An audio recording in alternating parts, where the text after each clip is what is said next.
Alhamdulillahi Rabbil Alameen wa salatu wassalam ala abdillahi wa rasulihi nabiyyina Muhammad wa ala alihi wa sahbihi ajma'een. Allahumma allimna ma yanfa'una wa anfa'na bima 'allamtana wa zidna ilma bi rahmatika ya arhamar rahimin.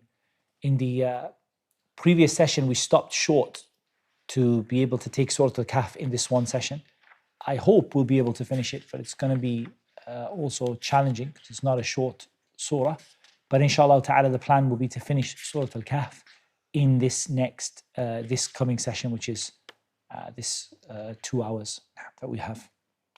بسم الله الرحمن الرحيم الحمد لله رب العالمين والصلاة والسلام على أشرف الأنبياء والمرسلين سيدنا ونبينا محمد وعلى آله وصحبه أجمعين.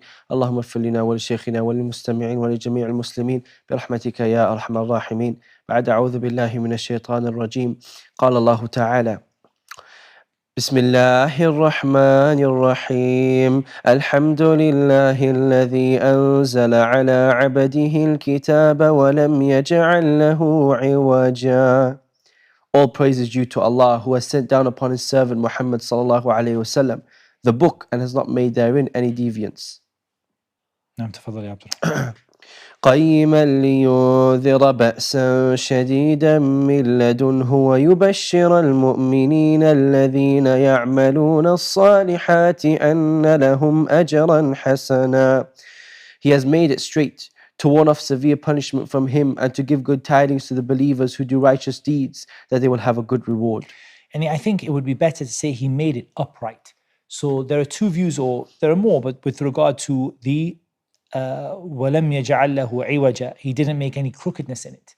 And it doesn't deviate from the truth, and it doesn't deviate from the straight path. And that's why Allah Azza wa Jalla said قَيِّمًا, and it is upright, in order to warn of a severe punishment and to give glad tidings for those who believe and do good deeds. And we've spoken about that already. مَاكِثِينَ فِيهِ أَبَدًا, in which they will remain forever. I mean, they will be forever in the reward of Allah subhanahu wa ta'ala, which is his paradise. وَيُنذِرَ الَّذِينَ قَالُوا اتَّخَذَ اللَّهُ وَلَدًا, and to warn those who say Allah has taken a son. From the Yahud and the Nasara and the Mushrikeen, because all of them at some point said that Allah has taken a son.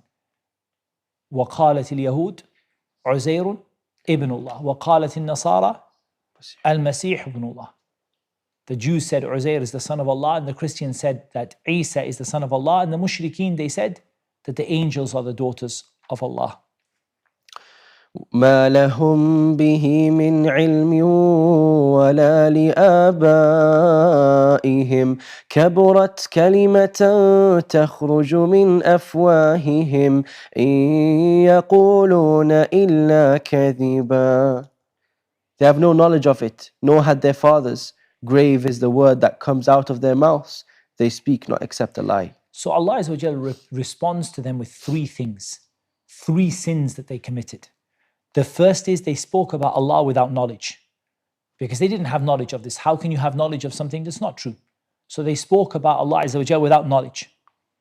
And they said a word that is very grave. It's very, very severe. And they said a severe statement. And the third is that they lied. For they brought, Allah subhanahu wa ta'ala responds to them in three separate things. They had no knowledge of it. They said a very serious, grave statement. And they lied. فلعلك باخع نفسك على آثارهم إن لم يؤمنوا بهذا الحديث أسفا. Then perhaps you would kill yourself through grief over them, O Muhammad, if they do not believe in this message and out of sorrow. I personally prefer the translation of the clear Qur'an here. Grieve yourself to death. I think that is very easy for people to understand and not misunderstand. So the thing here is not suicide. It's not that we fear you'll commit suicide. And we fear that out of your grief you will die from it. And you'll kill yourself from sorrow. Like who?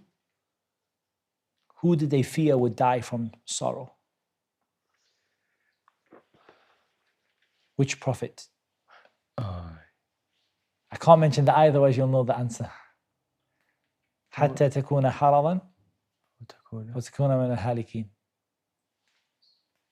Surah Yusuf, Yaqub. They said to Yaqub, you're going to keep on remembering Yusuf until you're going to make yourself critically ill, or you're going to end up killing yourself.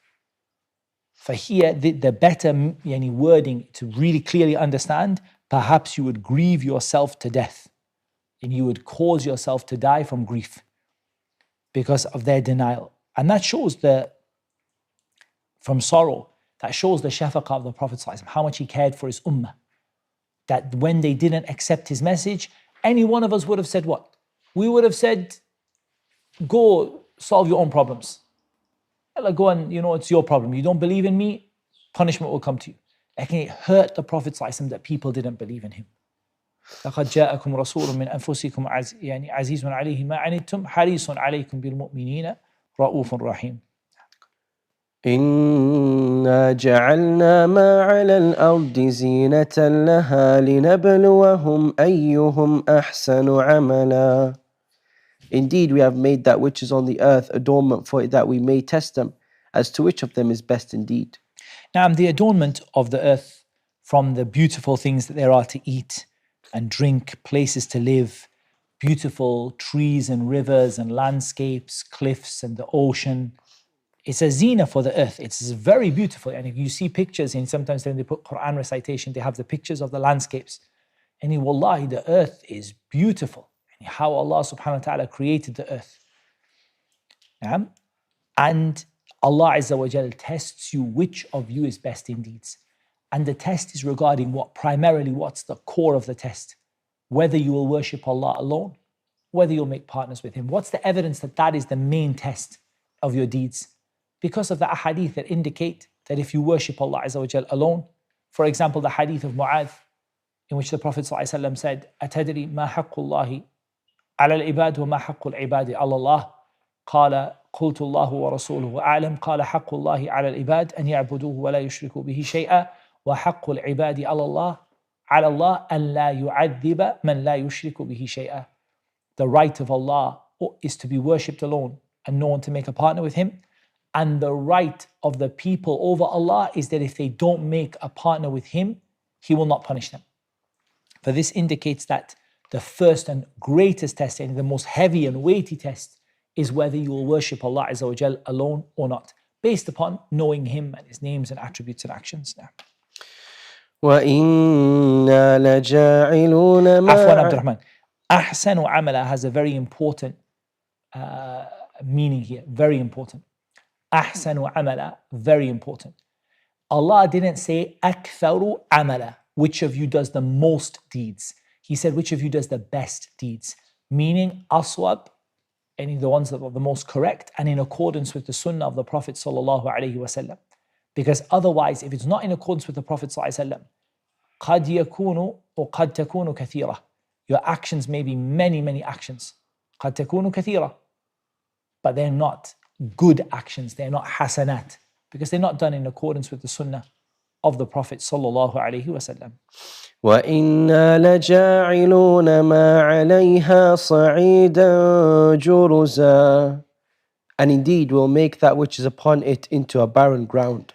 Naam, so this is the reality of this world. Even though Allah has made it very beautiful, adorned with the most beautiful landscapes, but Allah subhanahu wa ta'ala, in the end, Allah Azza wa Jal will make this earth a barren ground. أم حسبت أن أصحاب الكهف والرقيم كانوا من آياتنا عجبا. Or have you thought that the companions of the cave and the inscription were among our signs a wonder? Also, from the benefits of the ayat that have been made previously is that the zina of the earth is that which helps you. It helps you to worship Allah subhanahu wa ta'ala, and it's a sign for you. When you see these beautiful landscapes and so on, you are taken by awe, and it increases you in your any commitment to worshipping Allah subhanahu wa ta'ala.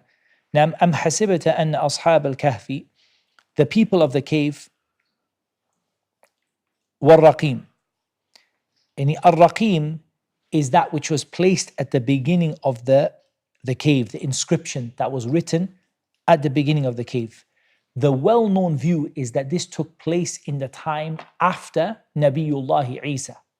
So this is a very recent story. It's actually, if Allah Azza wa Jalla knows best, it seems to be one of, if not the most recent story that is mentioned in the Qur'an.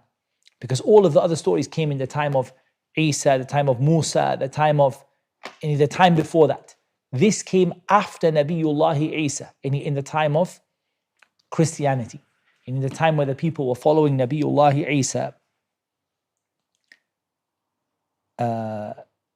They say around 250 years after Isa. For this is a very recent story. And it happened only a very, very short time before the coming of the Prophet ﷺ, in the region of what? In the region of 350 years or something like that before, roughly. And he saw it's something that happened very close to the time of the Prophet ﷺ. And the inscription was that which was placed at the opening of the cave. And they were from the signs of Allah Azza wa Jalla. One of the many wonders from the signs of Allah subhanahu wa ta'ala. They were not prophets. There was no prophet between Nabiullah Isa alayhi salatu wasalam and Rasulullah sallallahu alayhi wasallam. There's no prophet between them.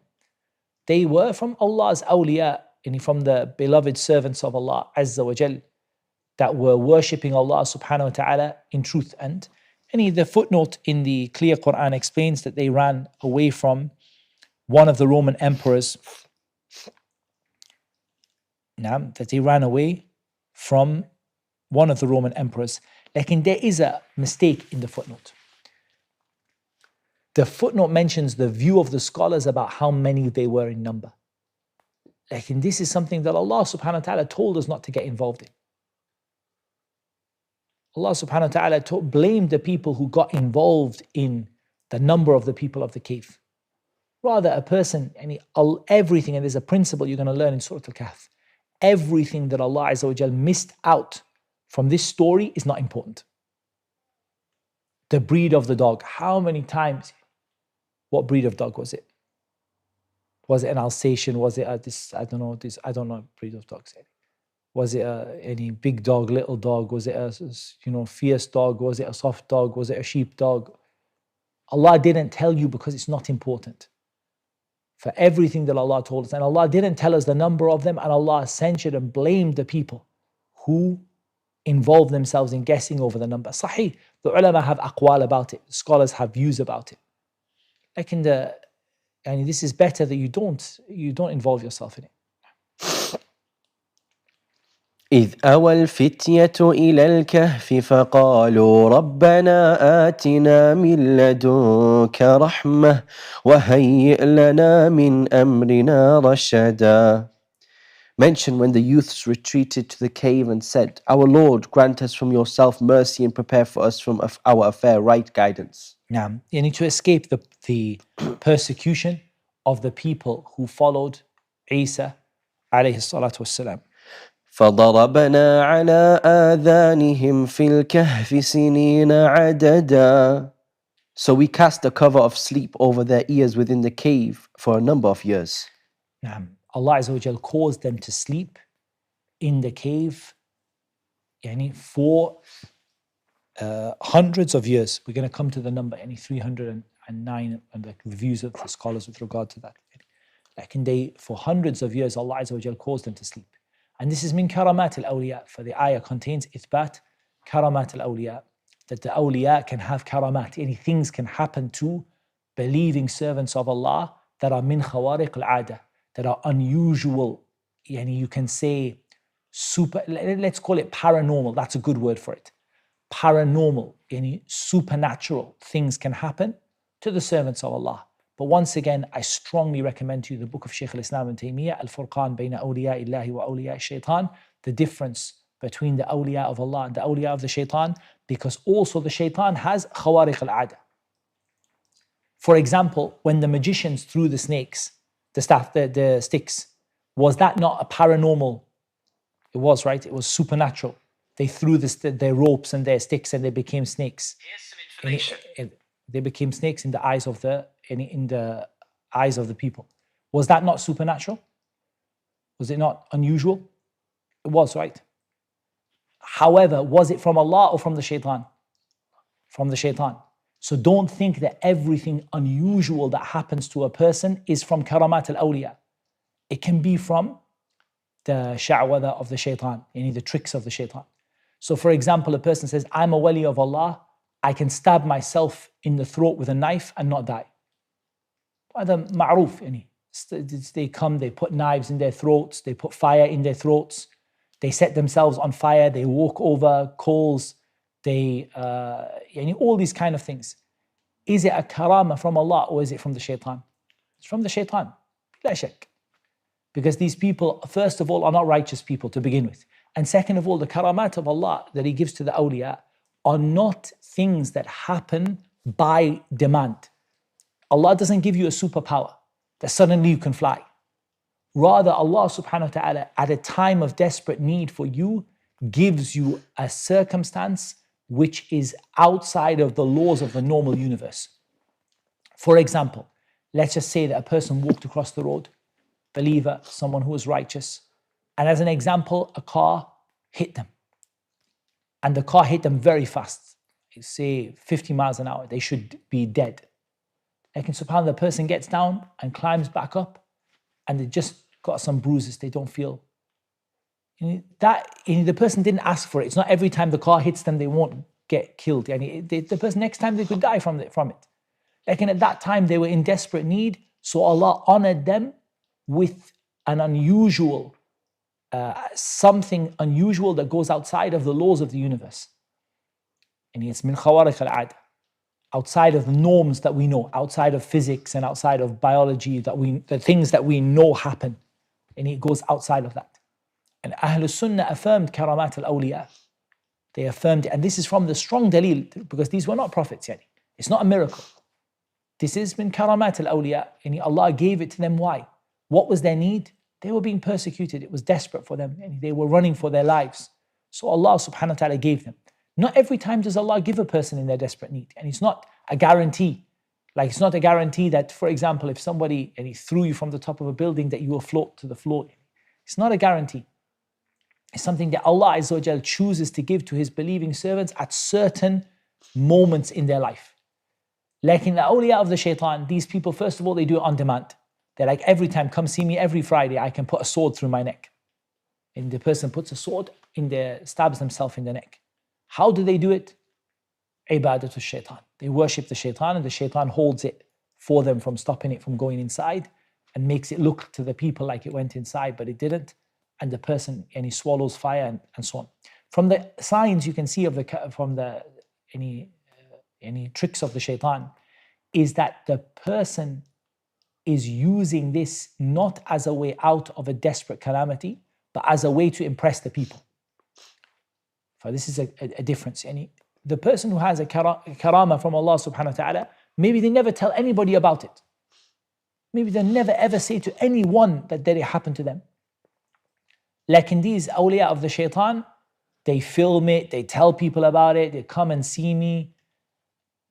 The karama is there to help the person, but when the person does, these people who worship the shaitan, they use it to misguide the people from the path of Allah.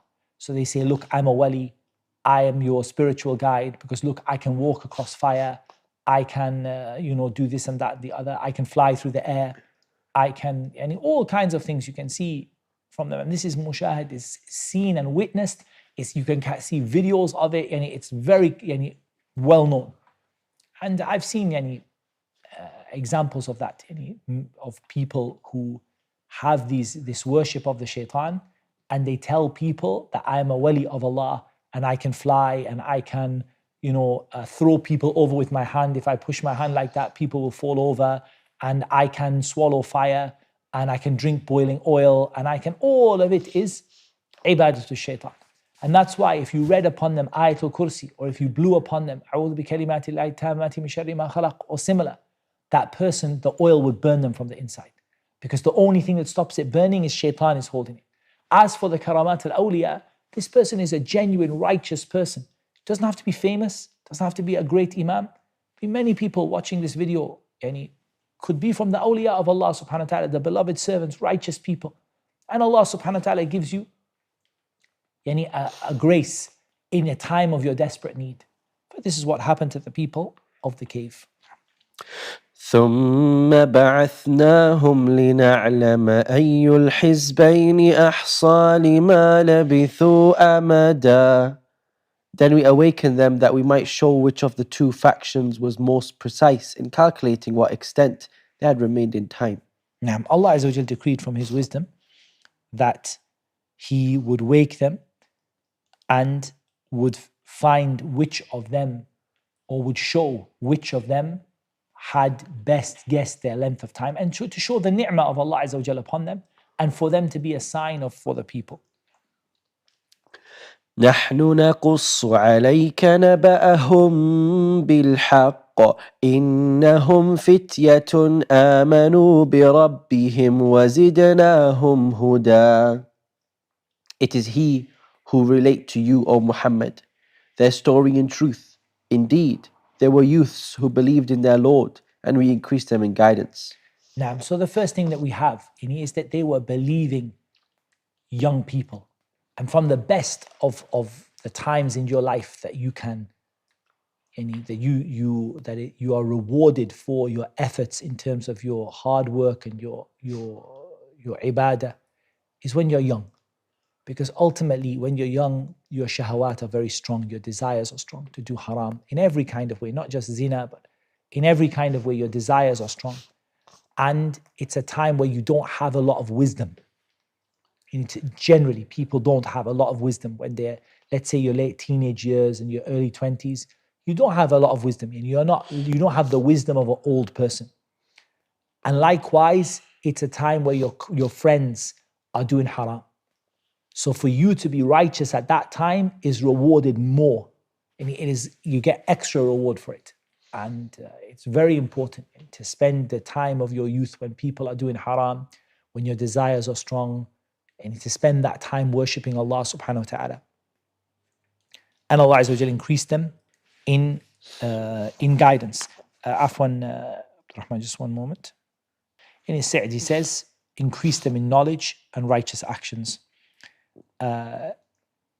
Why did they sleep?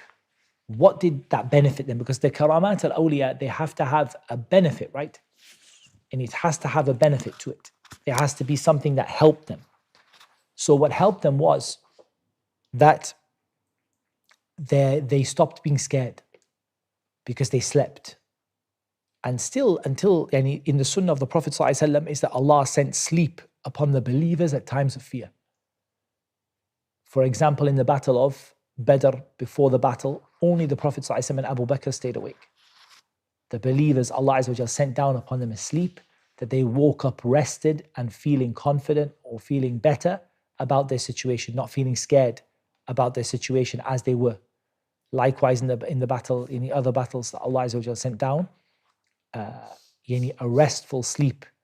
For here, this restful sleep, it settled their hearts and it made them a sign for the people. Allah willed for them to be a sign for the people.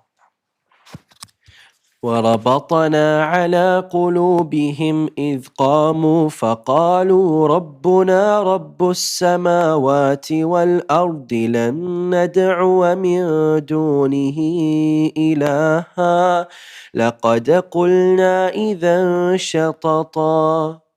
And we bound their hearts when they stood up and said, our Lord is the Lord of the heavens and the earth. Never will we invoke besides Him any deity. We would have certainly spoken then an excessive transgression. A huge lie. And we bound their hearts, we made them firm. And again, the mention of dua, we will not make dua to any other God besides Allah.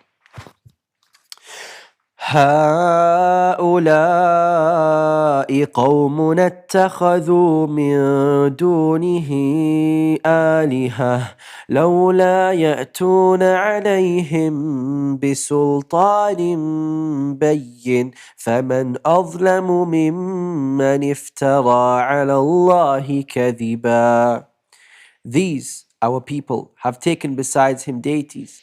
Why do they not bring for worship of them a clear evidence? And who is more unjust than one who invents about Allah a lie? And the people that they were running to escape from, who had taken to worshipping others besides Allah subhanahu wa ta'ala. وَإِذِ اعْتَزَلْتُمُوهُمْ وَمَا يَعْبُدُونَ إِلَّا اللَّهَ فَأْوُوا إِلَى الْكَهْفِ يَنشُرْ لَكُمْ رَبُّكُمْ مِنْ رَحْمَتِهِ وَيُهَيِّئْ لَكُمْ مِنْ أَمْرِكُمْ مِرْفَقًا. The youth said to one another, and when you have withdrawn from them and that which they worship other than Allah, retreat to the cave. Your Lord will spread out for you of His mercy and will prepare for you from your affair facility. Any ease, I get a facility, I'm sure is, what is meant by it is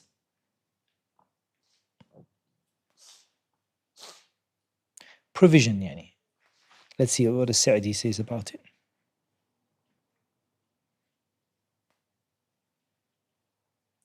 Allah Azza wa Jal will prepare for you the causes, the things that you need, the things that you need, your provision and your dwellings, and what you need to be able to escape.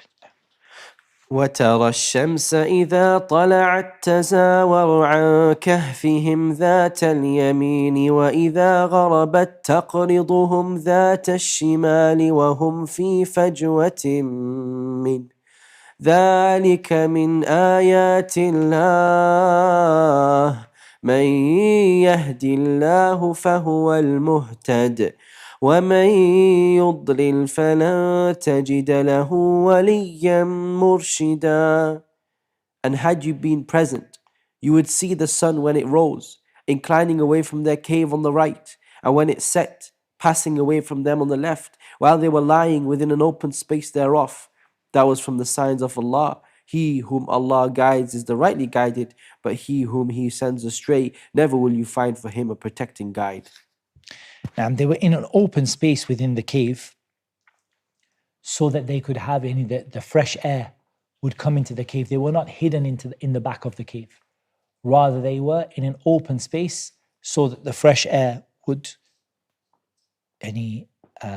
come upon them and they would rest in comfort. And this is from the signs of Allah Azza wa Jal that indicate His supreme power and His mercy towards them, and that He answered their dua and He guided them to this. And that's why Allah Azza wa Jal said, whoever Allah guides is the rightly guided, and whoever He sends astray, you will not find for him any guiding, protecting guide.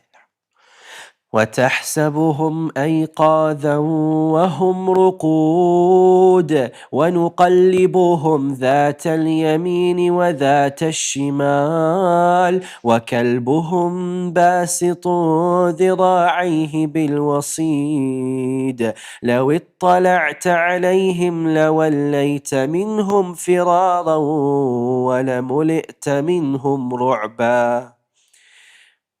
And you would think them awake while they were asleep, and we turned them to the right and to the left, while their dog stretched his forelegs at the entrance. If you had looked at them, you would have turned from them in flight and been filled by them with terror.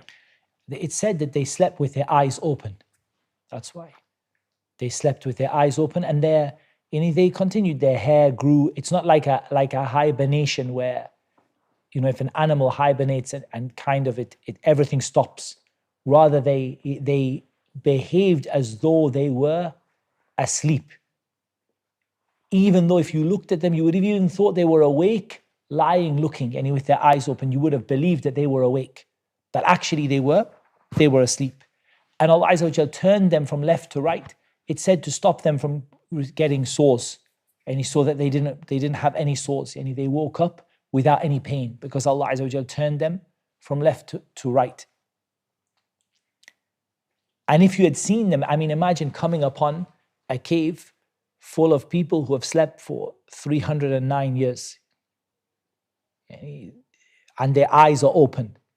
And you come across them in the middle of the cave and they have long hair and their eyes are open. And they turn around like kind of automatically by themselves. Wallahi, it would have filled you with terror. You would have run away and you would have been filled with terror if you had seen them. As for their dog, it's not correct to guess, like we said, the things that Allah didn't tell you. What was the dog? Why did they have the dog? Was it a hunting dog? Was it a sheep dog? There's no need to get involved. Allah tells you what you need from the story.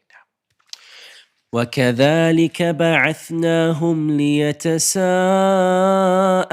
بينهم قال قائل منهم كم لبثتم قالوا لبثنا يوما أو بعض يوم قالوا ربكم أعلم بما لبثتم فبعثوا أحدكم بورقكم هذه إلى المدينة فلينظر أيها أزكى طعاما فليأتكم برزق منه وليتلطف ولا يشعرن بكم أحدا. And similarly, we awakened them that they might question one another. Said a speaker from among them, how long have you remained here? They said, we have remained a day or part of a day. They said, your Lord is most knowing of how long you remained. So send one of you with this silver coin of yours to the city and let him look to which is the best of food and bring your provision from it and let him be cautious and let no one be aware of you. Before that, As-Sa'di rahimahullah ta'ala mentioned a benefit that the dog was there. The dog also, and he says about the dog that it also slept. Yani their dog also slept as they slept. But the dog was at the beginning of the cave to protect them from some of the things, maybe for example, the insects from the earth or something like that coming into the cave. And as for what stopped people coming into the cave, fear. Allah Azza wa Jal placed fear in the hearts. That's what he says. And if a person would go near the cave, he would have fear of them. So he would not come near. He would be scared of something there. So he would leave.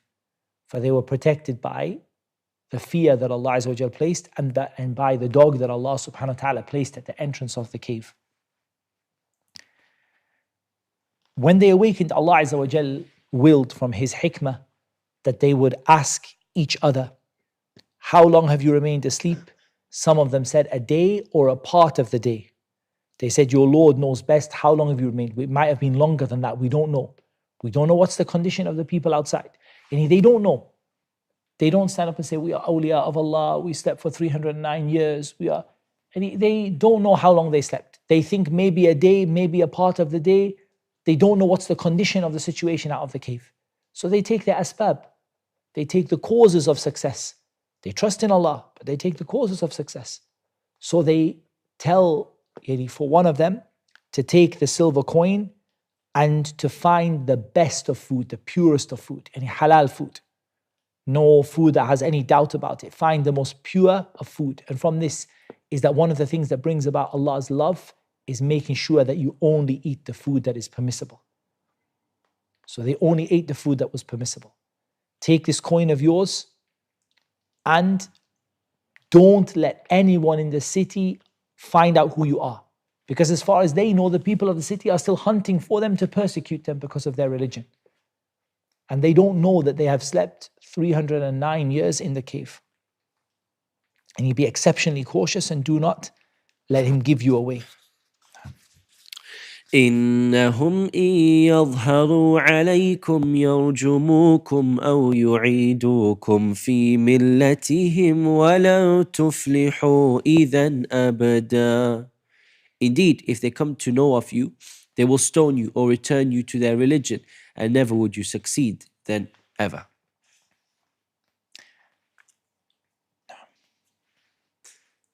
One moment. And here, As-Sa'di rahimahullah ta'ala نعم, we'll mention in the next ayah.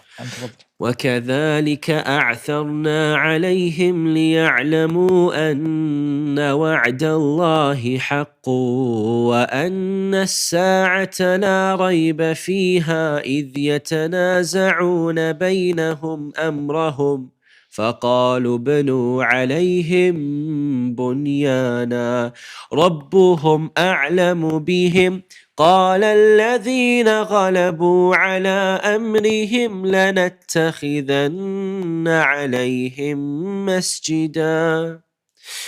And similarly, we cause them to be found that they who found them would know that the promise of Allah is truth and that of the hour there is no doubt. That was when they disputed among themselves about their affair and then said, construct over them a structure. Their Lord is most knowing about them. Said those who were prevailed in the matter, we will surely take for ourselves over them a masjid. نعم. Allah subhanahu wa ta'ala willed from his hikmah that after they had gone down, one of them had gone down to the city with the coin, that the people of the city would come to know who they were, so that it could be a sign from the signs of Allah Azza wa Jal.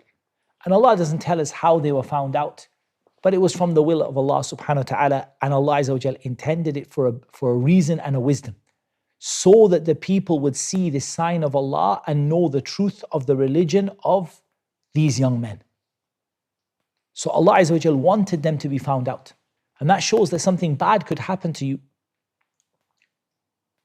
And there is a great benefit in it and a great wisdom in it. And Allah wanted them to be found so that people would take it as an ayah, as a sign from Allah subhanahu wa ta'ala. And Allah knows best, were they found out because of the coin? Was the coin dated, or was it because of the way they were, their appearance, or was it because some people stumbled across them? Allah Azza wa Jalla knows best. And the people disputed in the people of the city. So who are the people of the city?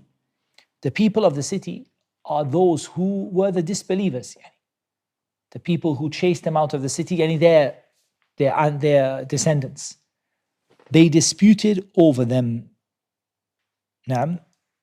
And when the people disputed over them, a group of them said that construct over them a structure. And your Lord knows best about them. And those who won the argument, they said, build over them a masjid. Now here, it's not clear initially, and the view of Sa'di is initially that they didn't intend for this to be a place of shirk, of worship. But they intended it to be a place where they would remember what happened to these people. And it would be a place where they would worship Allah and remember what happened to those people. Again, there's no doubt that the same thing that happened with the people of Nuh. Is that not the same thing? They wanted to remember the righteous, so they built any idols and things to remember them by. But this is the dangerous slippery slope of any building over the qubur, building over the graves, and any building shrines to remember the righteous and similar things like that. Because even if a person started with the intention of getting close to Allah and not worshipping, it will not be long before shaitan diverts the people to worship other than Allah subhanahu wa ta'ala.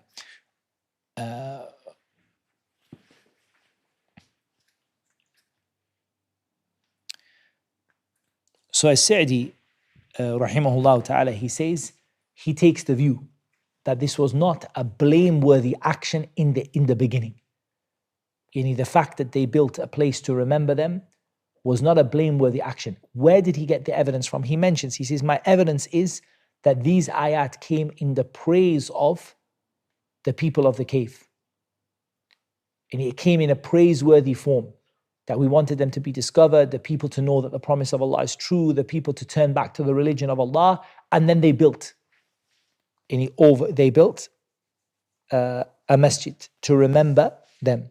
Like others took the view, there is a view, and I'll mention it, I will highlight it for you, with regard to whether these people, what they did in the first instance was blameworthy.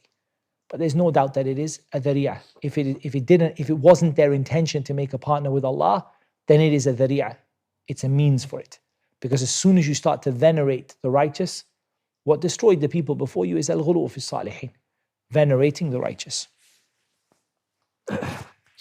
سيقولون ثلاثة رابعهم كلبهم ويقولون خمسة سادسهم كلبهم رجما بالغيب ويقولون سبعة وثامنهم كلبهم قل ربي أعلم بعدتهم ما يعلمهم إلا قليل فلا تمار فيهم إلا مراء ظاهرا ولا تستفت فيهم منهم أحدا. They will say there were 3, the 4th of them being their dog, and they will say there were 5, the 6th of them being their dog, guessing at the unseen, and they will say there were 7, and the 8th of them was their dog. Say, O Muhammad, my Lord is most knowing of their number. None knows them except a few. So do not argue about them except with an obvious argument, and do not inquire about them among the speculators from anyone. And they will say what they don't know. Ahlul Kitab differed over, the Christians differed over their number.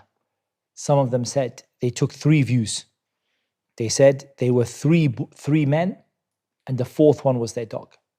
Or they were 5 men and the 6th one was their dog. Or they were 7 men and the 8th one was their dog. As-Sa'di takes the view that the 7 is the correct one. And it doesn't matter. And for a Muslim, we don't get involved in it. We don't involve ourselves in it. Like, why did he take the view that the 7 is the correct one? Just on the translation. 7.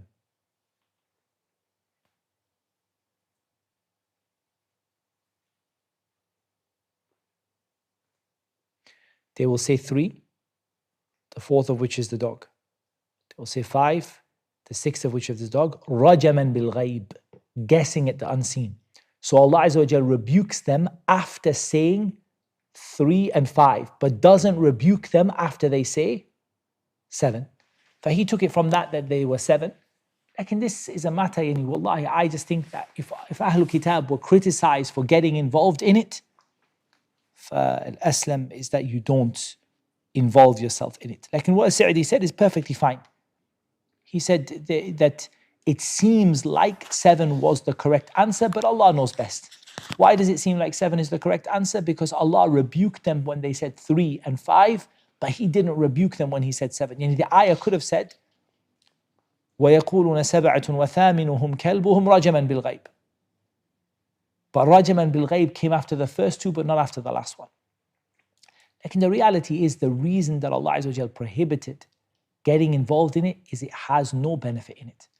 This story has many benefits, and from the benefits is running away from the fitan, escaping the trials and tribulations, running away from the fitna, keeping far away from, if you want to be saved, when there's a fitna, qital fitna, and you have to leave, you have to escape from that place.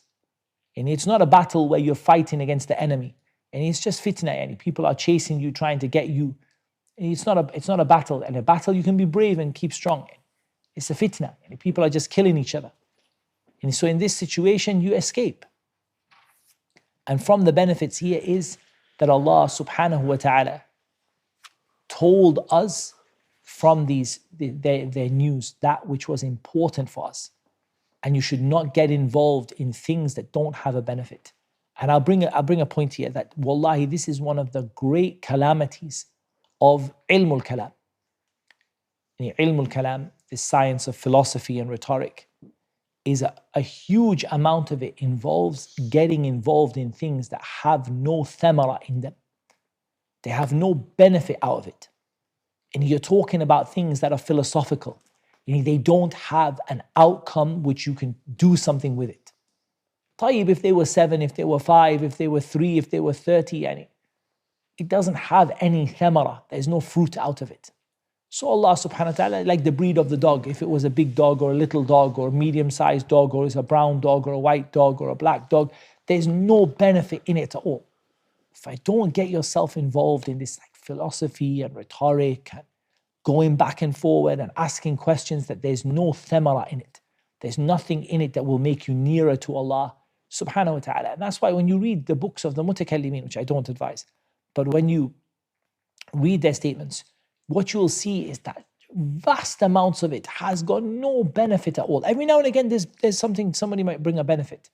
Like this huge amounts of discussion that has just got no benefit at all. Nothing comes out of it that you can actually do something with. For example, what's the definition of a definition? They call it haddul hadd. What's the definition of a definition? Really?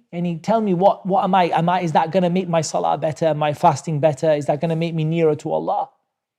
It's just wasting your time with what doesn't benefit. And actually it brings a harm upon a person. As it brought a harm upon them.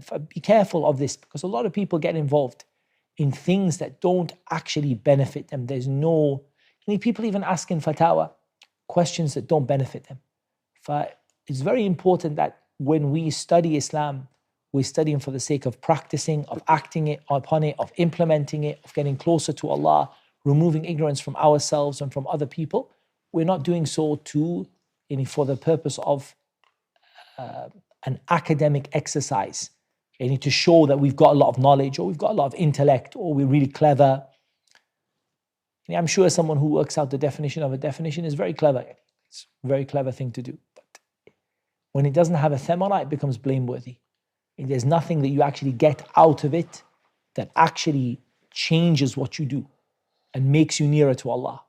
And that's why a lot of the madhahib, the fiqhiyya, their usul and furu' got involved in this rhetoric and philosophy.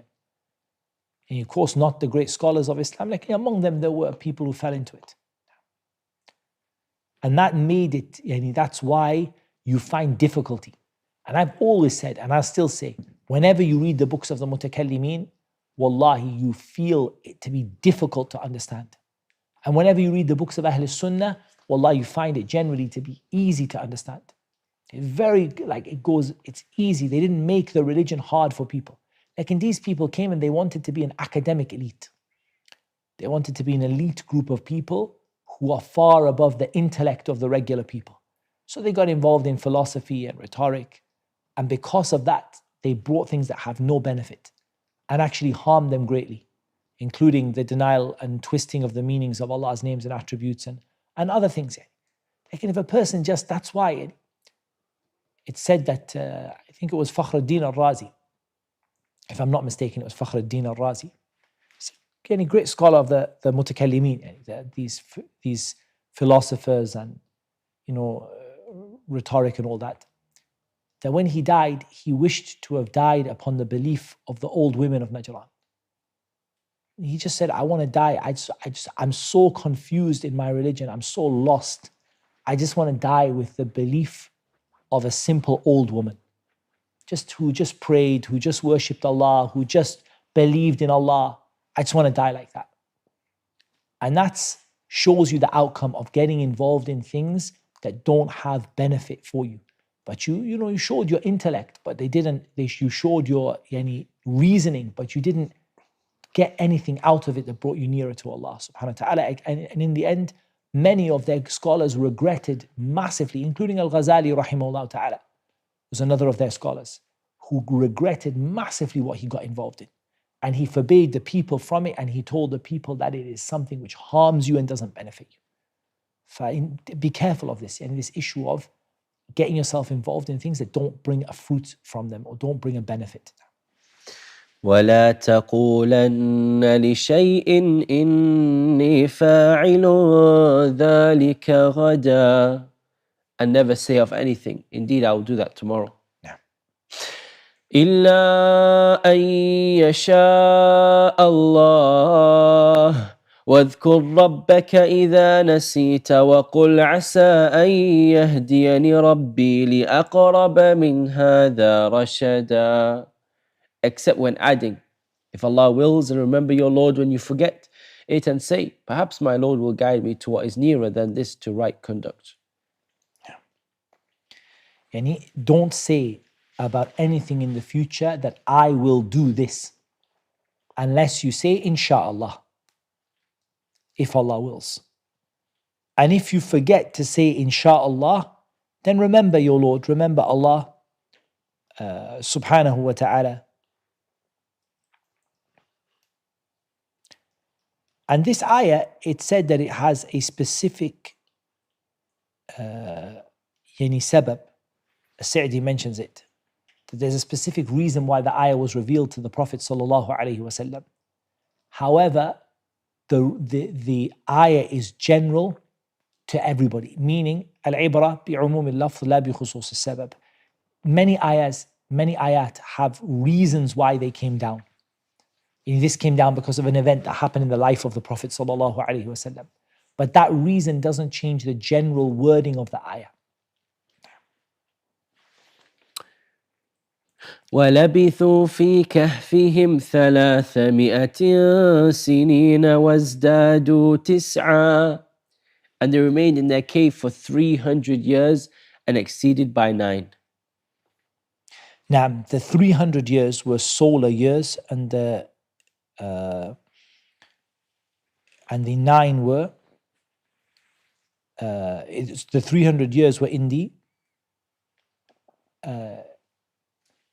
300 years, na'am, were in the solar years, in the Gregorian calendar, the years we use in the Western calendar.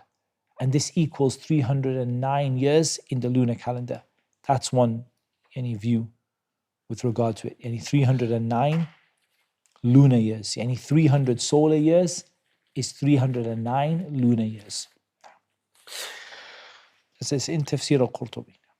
قُلِ اللَّهُ أَعْلَمُ بِمَا لَبِثُوا لَهُ غَيْبُ السَّمَاوَاتِ وَالْأَرْضِ أَبْصِرْ بِهِ وَأَسْمِعْ مَا لَهُم مِّن دُونِهِ مِن وَلِيٍّ وَلَا يُشْرِكُ فِي حُكْمِهِ أَحَدًا.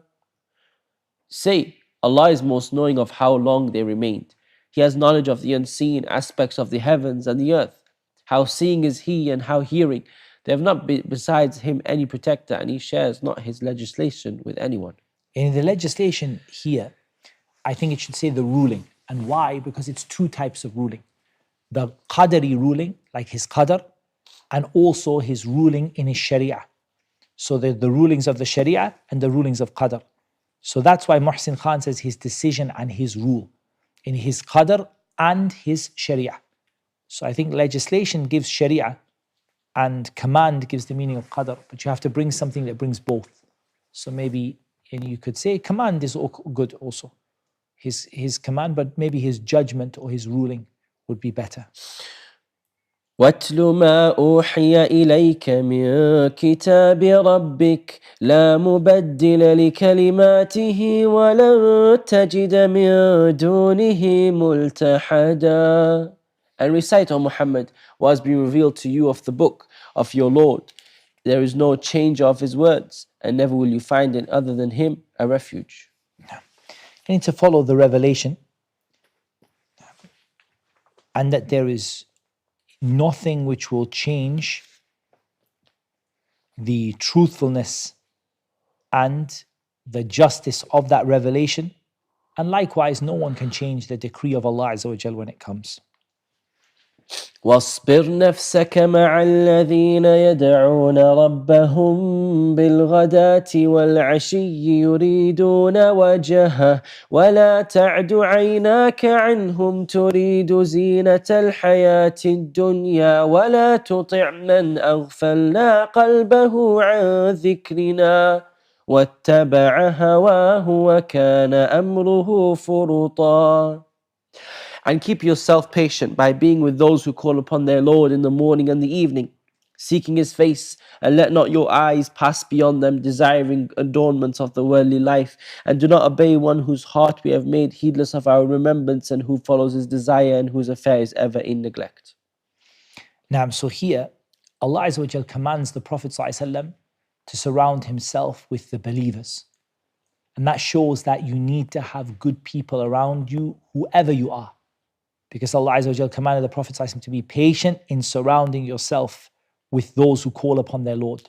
So no one should ever belittle having good friends and good people around you.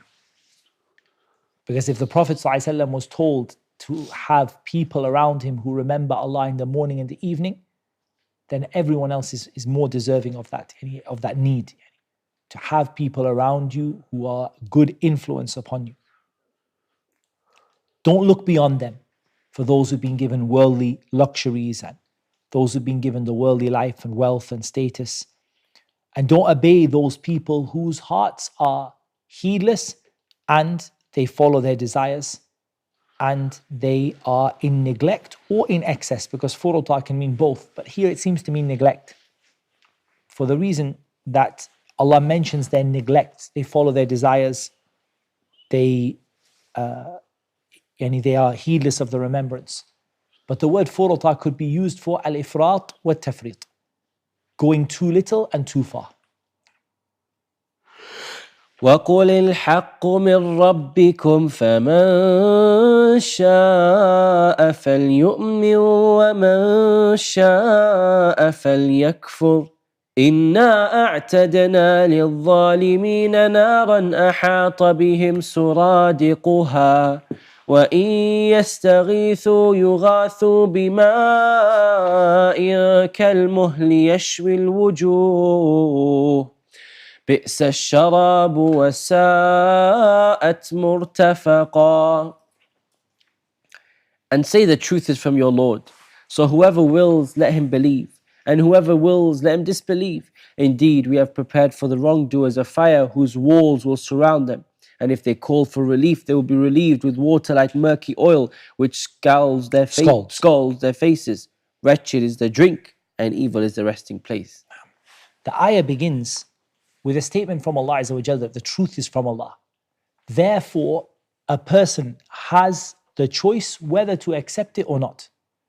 And this does not mean they are permitted to disbelieve. Allah is not permitting them, but by way of rebuke, Allah says, if you have made your choice to disbelieve in it, then disbelieve in it. And Allah has given you the freedom, but the consequences will be there. So how do you join between this? You need to understand three important things. Number one, human beings have limited free will. That means you have the ability to choose right from wrong. فَمَنْ شَاءَ فَلْيُؤْمِنْ وَمَنْ شَاءَ فَلْيَكْفُرْ. If you want to believe, you can believe. If you want to disbelieve, then you have the ability to disbelieve. Number two, you will not be able to exercise that will except with the decree of Allah Azza wa Jal. If Allah helps you to do it, or Allah subhanahu wa ta'ala wills you to do it. The third is that there are consequences for what you choose, and you will be blamed for your own actions, not the actions of anyone else. Your own choices, you will be blamed for those choices. And so if you chose to disbelieve, then there is a fire whose walls surround them. And if they call to be relieved from the fire, they are given water that is like boiling oil, like molten metal. And it burns, it melts the skin upon their face, and it scalds their faces. What a terrible drink and what an evil resting place. إن الذين آمنوا وعملوا الصالحات إنا لا نضيع أجر من أحسن عملا. Indeed, those who have believed and done righteous deeds, indeed we will not allow to be lost the reward of any who did well in deeds. And he's someone who did something sincerely for Allah and according to the sunnah of the Prophet ﷺ and remained upon that until they die, Allah will not cause anything of their deeds to be lost. أولئك لهم جنات عدن تجري من تحتهم الأنهار يحلون فيها من أساور من ذهب ويلبسون ثيابا خضرا من سندس واستبرق متكئين فيها على الأرائك نعم الثواب وحسنت مرتفقا. Those will have gardens of perpetual residence. Beneath them rivers will flow. They will be adorned therein with bracelets of gold and will wear green garments of fine silk and brocade. Reclining therein on adorned couches, excellent is the reward and good is the resting place. And this is to contrast with what is given to the people of Jahannam. So the people of Jannah will have gardens that they remain in forever. Rivers will flow underneath them. They will wear bracelets of gold and garments of fine silk and thick silk. Brocade is like a thick, very thick, heavy silk. And fine silk and thick silk. They will recline in it on adorned couches. Excellent is the reward, and how excellent is the resting place. Here, notice that there's mentioned in it things that are forbidden to the believers in this world. And the principle is, if you leave something that Allah subhanahu wa ta'ala forbade you in this world, from the things that the non-Muslims do not consider themselves to be prohibited for them, then many of these things Allah Azza wa Jal will reward you for it in Jannah with something the likes of it. So the men are prohibited from wearing gold. They are not prohibited in Jannah. And they are prohibited from wearing silk, but they're not prohibited in Jannah. وَاضْرِبْ لَهُمْ مَثَلًا الرَّجُلَيْنِ جَعَلْنَا لِأَحَدِهِمَا جَنَّتَيْنِ مِنْ أَعْنَابٍ وَحَفَفْنَاهُمَا بِنَخْلٍ وَجَعَلْنَا بَيْنَهُمَا زَرْعًا. And present to them an example of two men. We granted to one of them 2 gardens of grapevines, and we bordered them with palm trees, and placed between them fields of crops. Now, this is another parable, which is a story of 2 men that gives you a lot of, it tells you the reality of shirk and tawheed. We're going to speak about it as we go through it, inshallah. كلتا الجنتين آتت أكلها ولم تظلم منه شيئا وفجرنا خلالهما نهرا. Each of the 2 gardens produced its fruit and did not fall short thereof in anything. And we caused to gush forth within them a river. No. وكان له ثمر فقال لصاحبه وهو يحاوره أنا أكثر منك مالا وأعز نفرا. And he had fruit, so he said to his companion while he was conversing with him, I am greater than you in wealth and mightier in numbers of men. There are 2 things to note here. The word thamar can actually be used for property as well. That's why Muhsin Khan brings property, and also the clear Qur'an says other resources as well. Thamar means fruit, but it can also mean wealth. And he was wealthy. He was more wealthy than his poor companion. They both had a garden. One of them was wealthy and one of them was not. So he said, Afwan, he said, I'm greater than you in wealth and mightier in number or mightier in respect. A'azzu nafara, I think the Muhsin Khan translation is better. Stronger in respect of men. And I have more in the way of, or you can say stronger in manpower, in numbers of men. Also that's also possible, or manpower. ودخل جنته وهو ظالم لنفسه قال ما أظن أن تبيد هذه أبدا. And he entered his garden while he was unjust to himself. He said, I do not think that this will perish ever. And he was in a state of pride and disbelief. And he didn't believe in Allah Azza wa Jal, and he was arrogant about the blessings of Allah subhanahu wa ta'ala. وما أظن الساعة قائمة ولئن رددت إلى ربي لأجدن خيرا منها منقلبا. And I do not think the hour will occur, and even if I should be brought back to my Lord, I will surely find better than this as a return. So as Sa'di said with regard to A'azzu Nafara, that it means that he had slaves, servants, and relatives, and he had a lot of slaves, servants, and relatives. And he said, I do not think the hour will ever come. This was part of his disbelief. And if it was to happen, and I was to be brought back to my Lord, then I would receive better than what I have. And he said that he became attached to this world, and he was happy with it, and he denied the resurrection. And then he said, even if you people happen to be right, and there is a resurrection, then I will definitely have better than these 2 gardens. As-Sa'di rahimahullah ta'ala, he said, he's between 2 matters. Either he knows the reality of it, And so he's making fun. So it implies part of it is that he's making fun. Or this is his dhan. And so there's two options here. Either he is just guessing that he's going to get something better, or he's making fun. It's like, you people say you're going to have paradise and gardens and rivers. I'm sure I'll have paradise and gardens and rivers too. And he's mocking them. Or he really believes that is the case.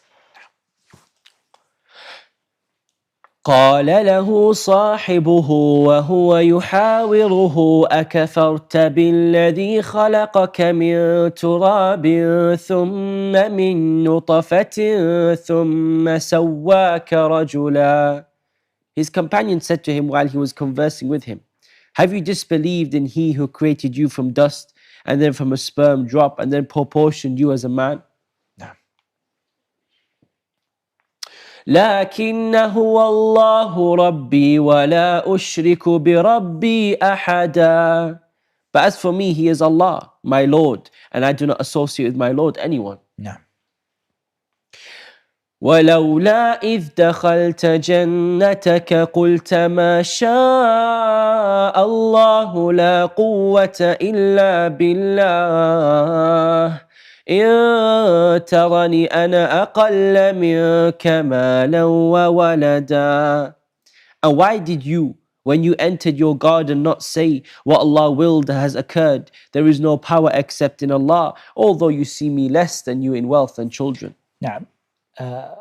MashaAllah, in the Sunnah, the Prophet ﷺ brought in the Sunnah is that when you see something that impresses you, you ask for barakah.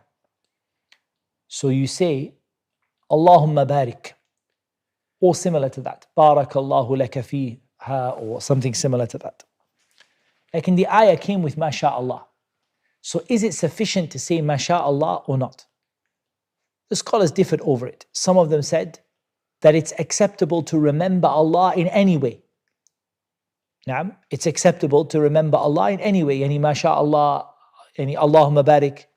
It doesn't matter what you say, as long as you attribute the ni'mah to Allah. That's a view. And the other view says that the Prophet ﷺ specifically told you what to say as it relates to Islam, that you should invoke barakah, so you should say Allahumma barik.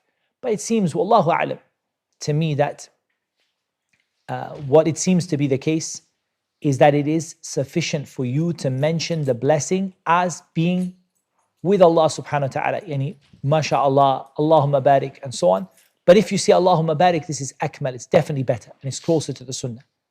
And this ayah came about shara man qablana, the people before us. As for la hawla wa la quwwata illa billah, this is what the Prophet ﷺ said about it, kenzun min kunuz al-jannah. It's a treasure from the treasure of paradise. That nothing, in la hawla wa la quwwata illa billah. In the ayah came la quwwata illa billah. Like in the phrase la hawla wa la quwwata illa billah, there is no ability to change anything and no power to do so except with the help of Allah. فعسى ربي أن يؤتيني خيرا من جنتك ويرسل عليها حسبانا من السماء فتصبح صعيدا زلقا. It may be that my Lord will give me something better than your garden and will send upon it a disastrous penalty from the sky, and it will become a smooth, dusty ground. In a husban, and here it could be a penalty from the sky, or any a torment or a bolt, a thunderbolt also from the sky, and it will become a smooth and dusty ground. And perhaps, who knows? And if Allah decrees it, perhaps I will end up with something better than your garden, and perhaps you will end up with a lightning bolt striking your garden and it becoming burnt, or a torment from the sky coming upon your garden and it becoming barren. أو يصبح ماؤها غورا فلن تستطيع له طلبا. Or its water will become sunken into the earth, so you would never be able to seek it. This is if Allah willed, perhaps the water would sink into the earth and you would not be able to bring the water out again. وأحيط بثمره فأصبح يقلب كفيه على ما أنفق فيها وهي خاوية على عروشها ويقول يا ليتني لم أشرك بربي أحدا. And his fruits were encompassed by ruin. So he began to turn his hands about in dismay over what he had spent on it, while it had collapsed upon his trellises, Trellises, yeah. and said, "Oh, I wish I had not associated with my Lord anyone." Yeah. Yani, here, his fruits and his property were ruined. And he began to wring his hands out of despair. And he said, when it had collapsed on its trellises, the trellised garden, there are some gardens where you have the stakes and the wooden framework where the plants grow on it. It was dead upon that frame. The framework is there, but the plant, everything is dead. All of the fruits and the plants are dead. And he says that I wish I had not associated anyone with Allah subhanahu wa ta'ala. Here, he feels sorry for how much he spent. The interesting, Sa'di doesn't mention it, but it's mentioned in the footnote of Sahih International, that what was his shirk? What was his shirk? Two things here. Number one is rejecting the blessing of Allah and putting it to himself. And he said, this is not from Allah, this is from my hard work. And I got this because of my own hard work. And also his disbelief in the resurrection. And that's why generally this is an interesting issue which we maybe can read into it and talk to you more about later. The difference between shirk and kufr. And in reality, rejecting the hereafter, you can say to it shirk. Rejection of the hereafter. You can call it shirk. And there is بينهما عموم وخصوص. There are overlapping parts between the two. There is shirk, which is kufr, and there is kufr, which is shirk, and there is shirk, which is not kufr, and there is kufr, which is not shirk. So as for the majority of the situation, kufr and shirk come together. But there are acts of kufr that are not shirk. For example, making fun of the religion. For example, you didn't necessarily make anyone a partner with Allah, but you made fun of the religion. And throwing the mushaf, for example, and somebody deliberately throws the mushaf on the floor. He didn't believe, he believes it's the kalam of Allah, he believes that it came from Allah. He doesn't believe that he doesn't make a partner with Allah. For there's kufr without shirk, and there's also shirk without kufr, i.e. minor shirk, lesser shirk. But for the majority of the times, the two words could be somewhat interchangeable. There's a long discussion, Shaykh Al-Albani, rahimahullah ta'ala, has a discussion on it. There's a lot of things to talk about in that regard. Lakin ala kulli hal, he made shirk with Allah. Because he says, Ya laytani lam ushrik bi rabbi ahada. I wish I'd never associated anyone in worship with Allah. ولم تكن له فئة ينصرونه من دون الله وما كان منتصرا. And there was for him no company to aid him other than Allah, nor could he defend himself. And all of his manpower, his slaves and his servants and his family members, they couldn't help him against the command of Allah when it came. هنالك الولاية لله الحق هو خير ثوابا وخير عقبا. There the authority is completely for Allah, the truth. He is best in reward and best in outcome. Sa'di, he says, in this situation, when Allah subhanahu wa ta'ala sends his punishment upon those who transgress and they prefer the life of this world,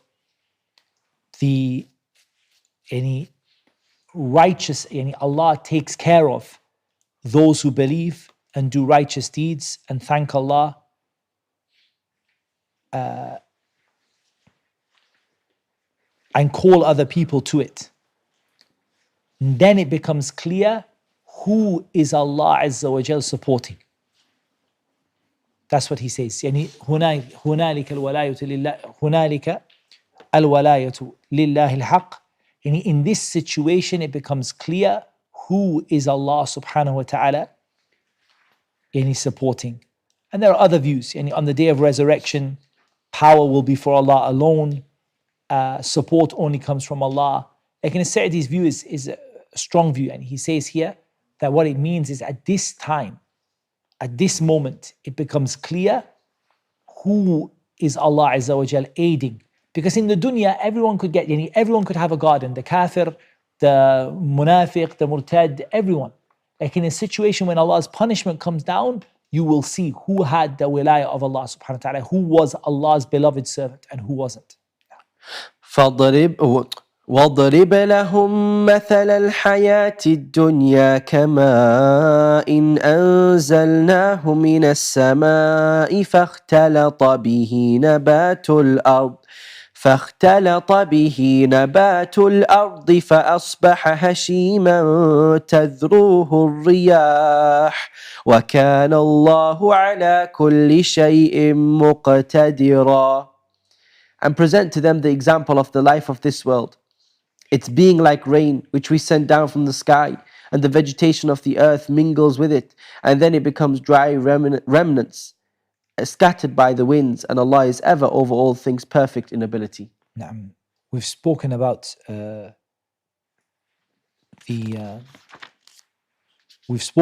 this, a similar example to this. The example of the rain that comes down from the sky and the vegetation absorbs it. And the plants thrive. And soon they dry out, they turn into chaff, into dry remnants, and they're scattered by the wind. The dunya is hulwatun khadira, it's sweet and green, but it is a deception. المال والبنون زينة الحياة الدنيا والباقيات الصالحات خير عند ربك ثوابا وخير أملا. Wealth and children are but adornment of the worldly life, but the enduring good deeds are better to your Lord for reward and better for one's hope. Again, I think here it's worth reading some of the statements about the scholars about al-baqiyat al-salihat. Al-baqiyat al-salihat, and what did the scholars of tafsir say are al-baqiyat al-salihat?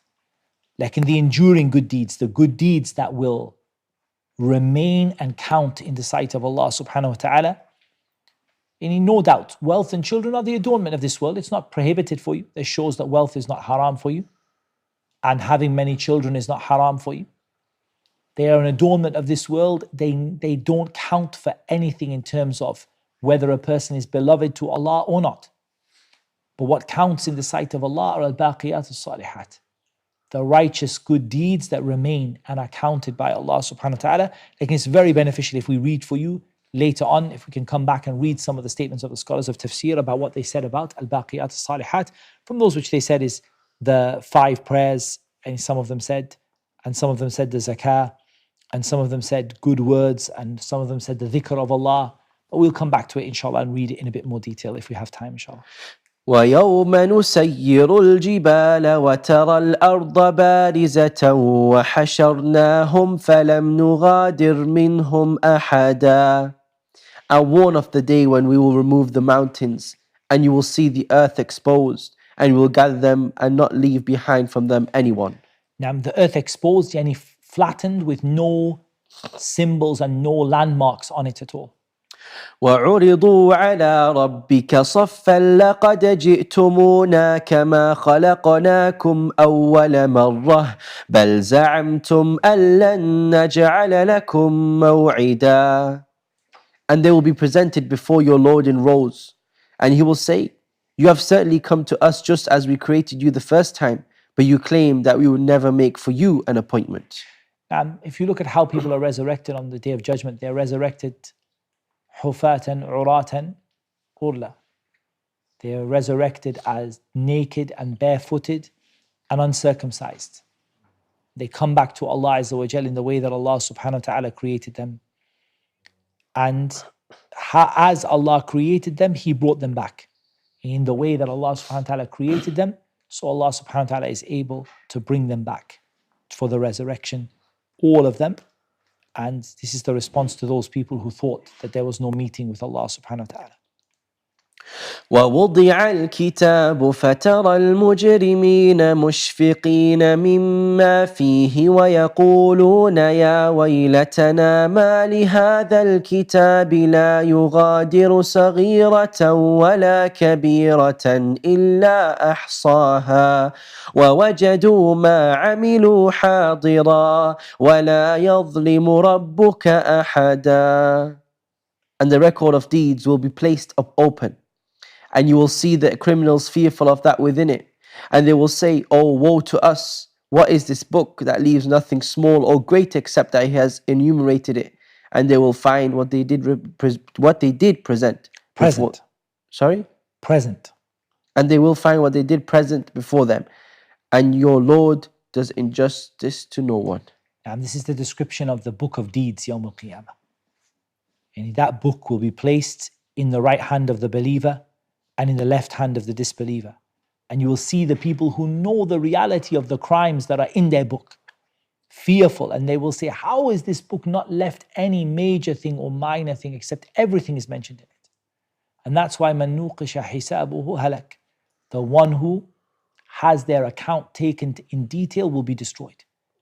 The one who finds every tiny thing that they've ever done, they will be destroyed. Like in the believers are presented, and they get it, al-ard, they get it presented to them. This is your book in the right hand. As for the disbelievers, they are punished for every single point that is mentioned. And that's why they say, woe to us, what is this book that didn't leave even a tiniest thing or the biggest thing except that it mentioned it. وإذ قلنا للملائكة اسجدوا لآدم فسجدوا إلا إبليس كان من الجن ففسق عن أمر ربه أفتتخذونه وذريته أولياء من دوني وهم لكم عدو بئس للظالمين بدلا.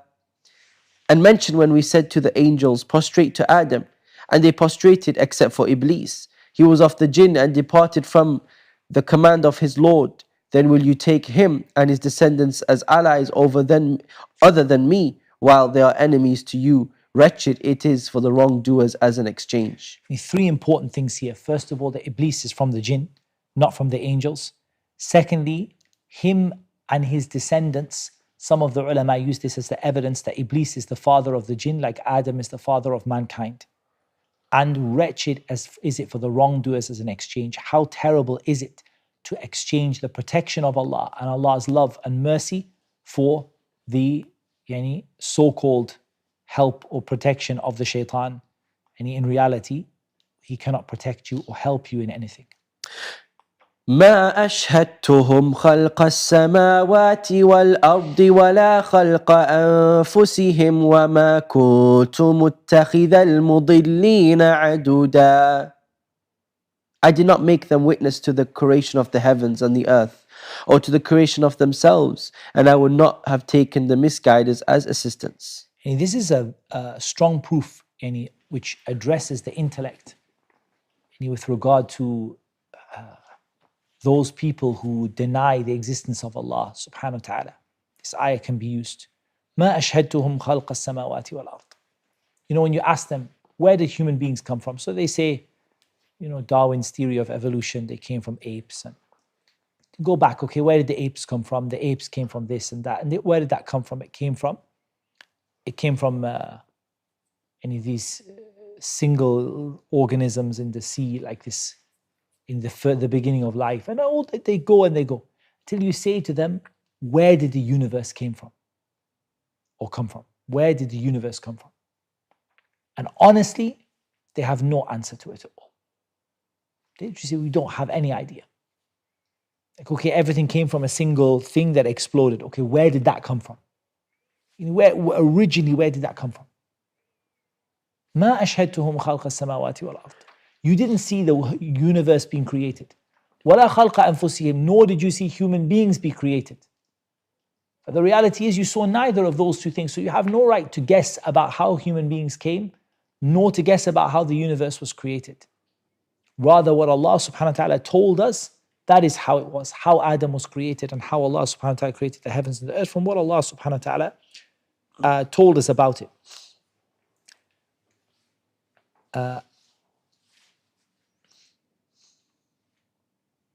Just a moment.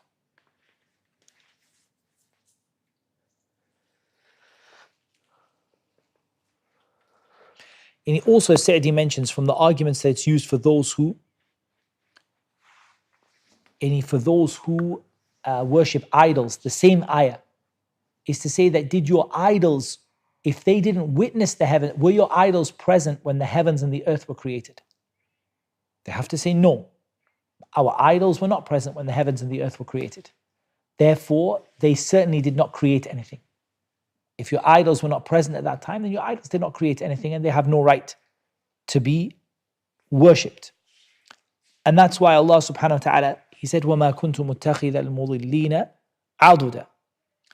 And that Allah subhanahu wa ta'ala, it's not befitting for Him to have taken those who misguide others as assistants. And neither did I need you to assist me in the creation of the heavens and the earth. Rather, Allah subhanahu wa ta'ala does what is befitting to His majesty. He doesn't do what is not befitting to His majesty. And he said here, he said, وَلَمَّا ذَكَرَ حَالَ مَنْ أَشْرَكَ بِهِ فِي الدُّنْيَا وَأَبْطَلَ هَذَا الشِّرْكِ غاية الإبطال وحكم بجهل صاحبه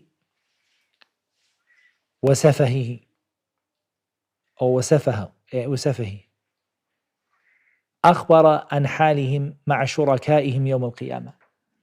He says that after Allah Azza wa Jal destroyed the roots of shirk, completely destroyed it so there's no way that anyone could argue on behalf of making a partner with Allah subhanahu wa ta'ala. And Allah subhanahu wa ta'ala explained the ignorance and foolishness of it. So Allah Azza wa Jal tells them what will happen to those who took partners besides Him on that day. Now, ويوم يقول نادوا شركائي الذين زعمتم فدعوهم فلم يستجيبوا لهم وجعلنا بينهم موبقا. And one of the day when He will say, call my partners whom you claimed, and they will invoke them, but they will not respond to them, and we will put between them a valley of destruction. now a barrier or a valley in Jahannam or destruction. And these are different views about the word mawbiqa. A barrier between them, or a destruction, or enmity, or a valley in Jahannam.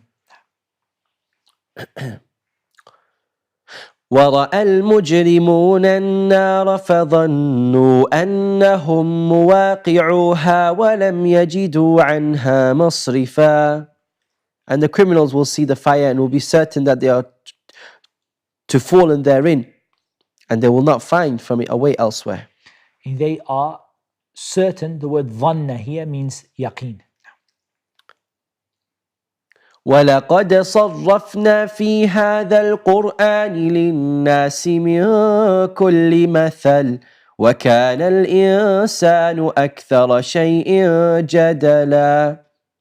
And we have certainly diversified in this Qur'an for the people from every kind of example, but man has ever been, most of anything, prone to dispute. And يجادلون في الحق, and they argue about the truth after it comes to them. And that's why we see many times with Ahlul Kitab, they are told that they differed and they argued من بعد ما جاءتهم البينات. After clear proofs came to them, they differed and they argued. And that shows that's another thing that is the nature of mankind if you don't correct it with the Sharia. Your nature is to argue about things that are already clear to you, to be stubborn, to be obstinate, if you do not purify yourself with the akhlaq and the worship that Islam came with. وَمَا مَنَعَ النَّاسَ أَن يُؤْمِنُوا إِذْ جَاءَهُمُ الْهُدَى وَيَسْتَغْفِرُوا رَبَّهُمْ إِلَّا أَن تَأْتِيَهُمْ سُنَّةُ الْأَوَّلِينَ أَوْ يَأْتِيَهُمُ الْعَذَابُ قُبُولًا. And nothing has prevented the people from believing when guidance came to them and from asking forgiveness of their Lord, except that there must befall them. there must befall them the accustomed precedent of the former peoples, or that the punishment should come directly before them. In here, either that it must befall them or this is their demand.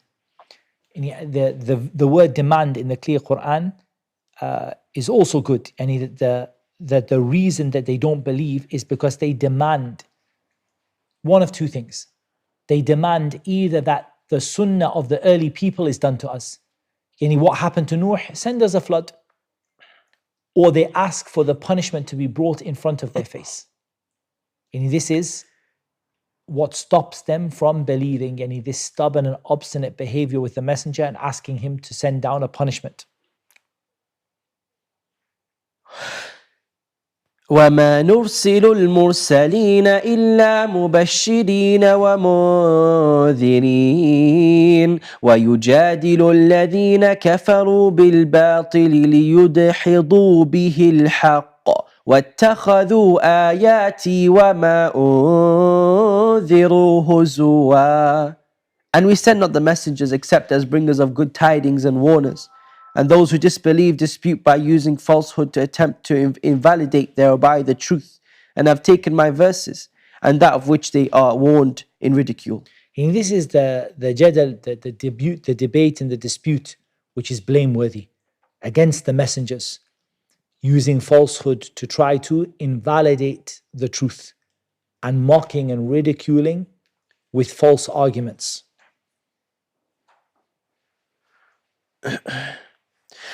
وَمَنْ أَظْلَمُ مِمَّنْ ذُكِّرَ بِآيَاتِ رَبِّهِ فَأَعْرَضَ عَنْهَا وَنَسِيَ مَا قَدَّمَتْ يَدَاهُ إِنَّا جَعَلْنَا عَلَى قُلُوبِهِمْ أَكِنَّةً أَنْ يَفْقَهُوهُ وَفِي آذَانِهِمْ وَقْرًا وَإِن تَدْعُهُمْ إِلَى الْهُدَى فَلَنْ يَهْتَدُوا إِذًا أَبَدًا.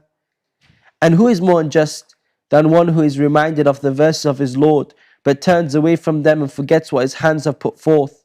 Indeed, we have placed over their hearts coverings, lest they understand it, and in their ears deafness. And if you invite them to guidance, they will never be guided, then ever.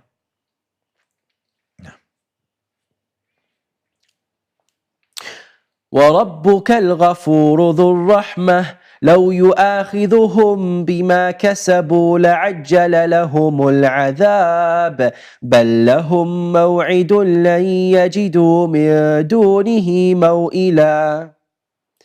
And your Lord is the forgiving, the possessor of mercy. If he were to impose blame upon them for what they earned, he would have hastened for them the punishment.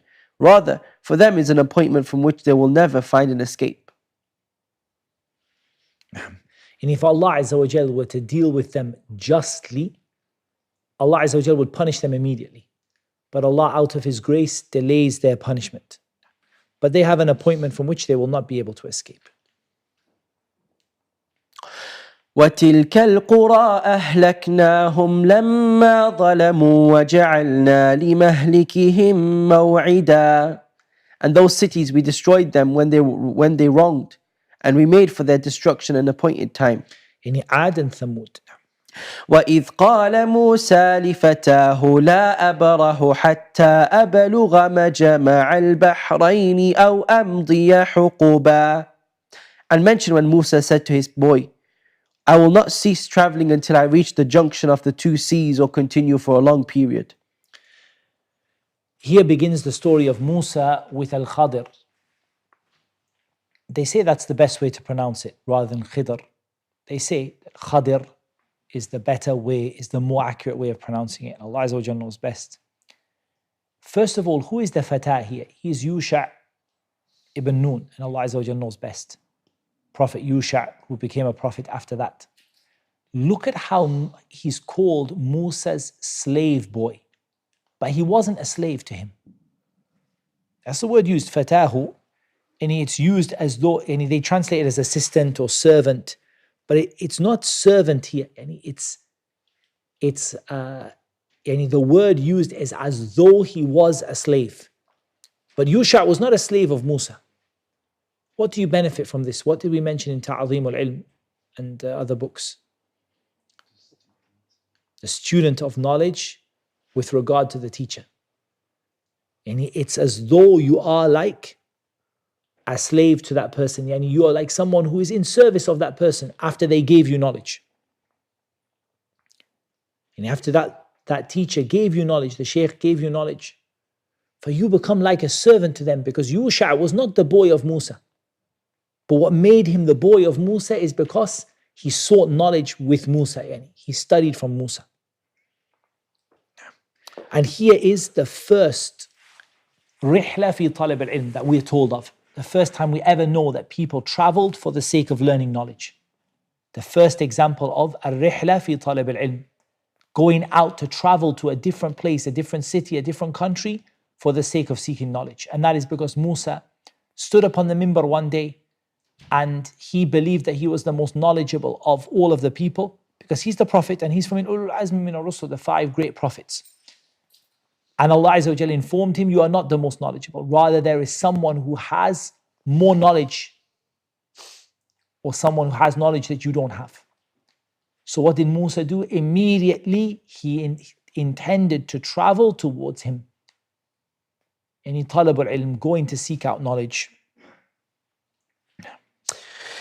فلما بلغا مجمع بينهما نسيا حوتهما فاتخذ سبيله في البحر سربا.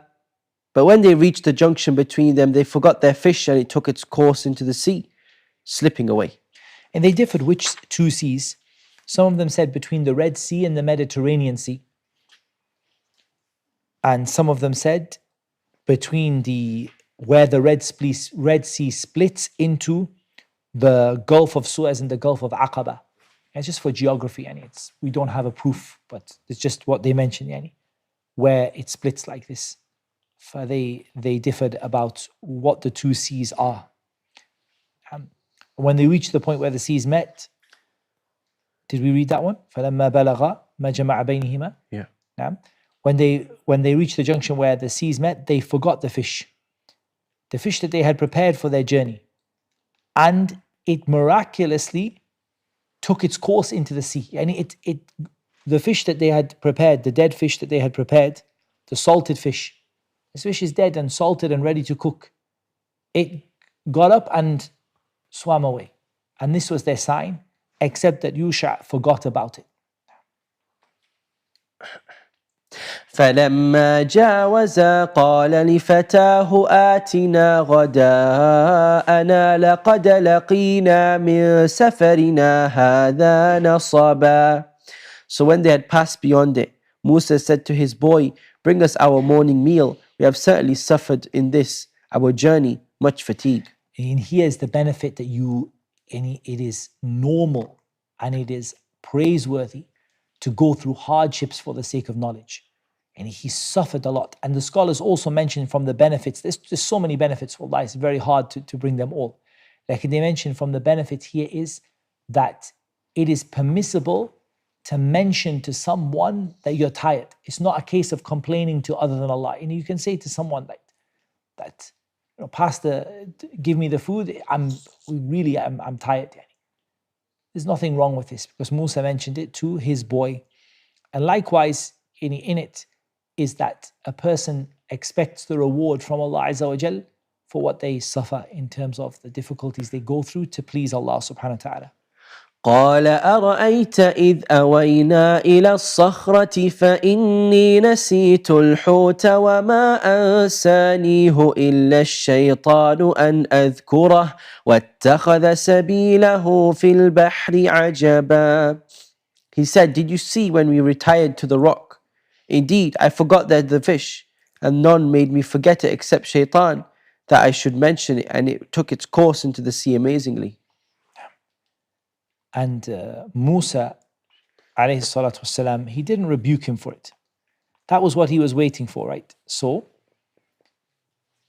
he was waiting for this sign that the salted fish would swim away in the sea. Yusha said that no one made me forget it except the shaitan to remember it. And this is good adab, any good manners. وَمَا أَنْسَانِهُ إِلَّا الشَّيْطَانِ أَنْ أَذْكُرَهُ.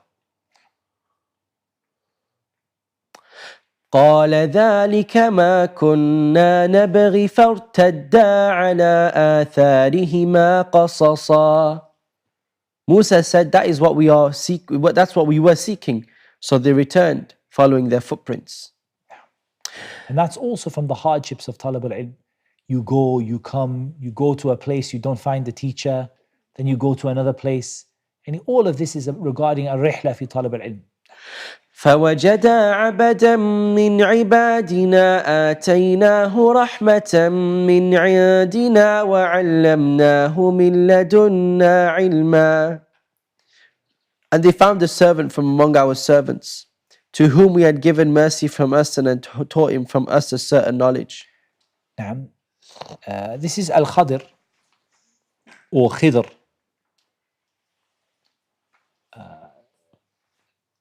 That Musa met, that had been given this knowledge when Musa said that he was the most knowledgeable of the people, and Allah Azza wa Jal told him that there is one more knowledgeable than you. And they differed about his situation. Was he a prophet or not? And the scholars differed about it, and there's very strong views about whether he was or wasn't a prophet. He's not mentioned by name, so it doesn't change the number of prophets mentioned by name, because his name is not mentioned. It seems to me, wallahu alam, that I'll give you the evidence why I believe there's a strong view that he was a prophet. I'll mention at the end of the story that there are certain evidences which indicate why it seems that he was a prophet, and Allah Azza wa Jalla knows best. And he was given certain knowledge that Musa did not have. Even though Musa knew more things than him. Musa knew more things than him. So Sa'di mentions this, that Musa knew more in overall than him. But Khidr had knowledge that Musa didn't have. And also it's very important here, as we go through this story, not to fall into the beliefs of the deviant groups. A lot of deviant groups had beliefs about Khidr or Khidr. A lot of them had very, very deviant beliefs about him. Because they like the mystery in the story, so it works with them. So they can then bring their own mystery. Like this idea of knowing that Musa knew, like some of them say the Batiniyah, they say Musa knew the obvious words of the Torah, and Al-Khidr knew the secret meanings behind them. And what they mean is, don't take the words of the Qur'an, we know the secret meanings. It says Salah, but Salah doesn't mean Salah, it means something else. Zakah doesn't mean Zakah, it means something else. Fasting doesn't mean fasting, it means something else. And they brought this, and they said because Musa knew the obvious words of the Torah, but Al-Khidr knew the hidden meanings. And that's not the case. Khidr had knowledge that Allah gave to him that he didn't give to Musa. And a mercy that was given to him. As-Sa'di doesn't mention here, he mentions the rahmah. He says, Allah gave him a specific mercy by which his knowledge increased and his actions were done in a way that was pleasing to Allah. Or you can say the specific mercy is prophethood for those people who take the view that he was a prophet. قال له موسى هل أتبعك على أن تعلمني مما علمت رشدا. Musa said to him, may I follow you on the condition that you teach me from what you have been taught of sound judgment. Now, here Musa asks permission to learn from Al-Khidr, to learn from him, to follow him, and to learn from the knowledge as they go about as he goes about his business, as he goes about the things that he is doing, to follow him and to learn from that knowledge. قال إنك لن تستطيع معي صبرا. He said, indeed with me you will never be able to have patience. Afwan, one moment.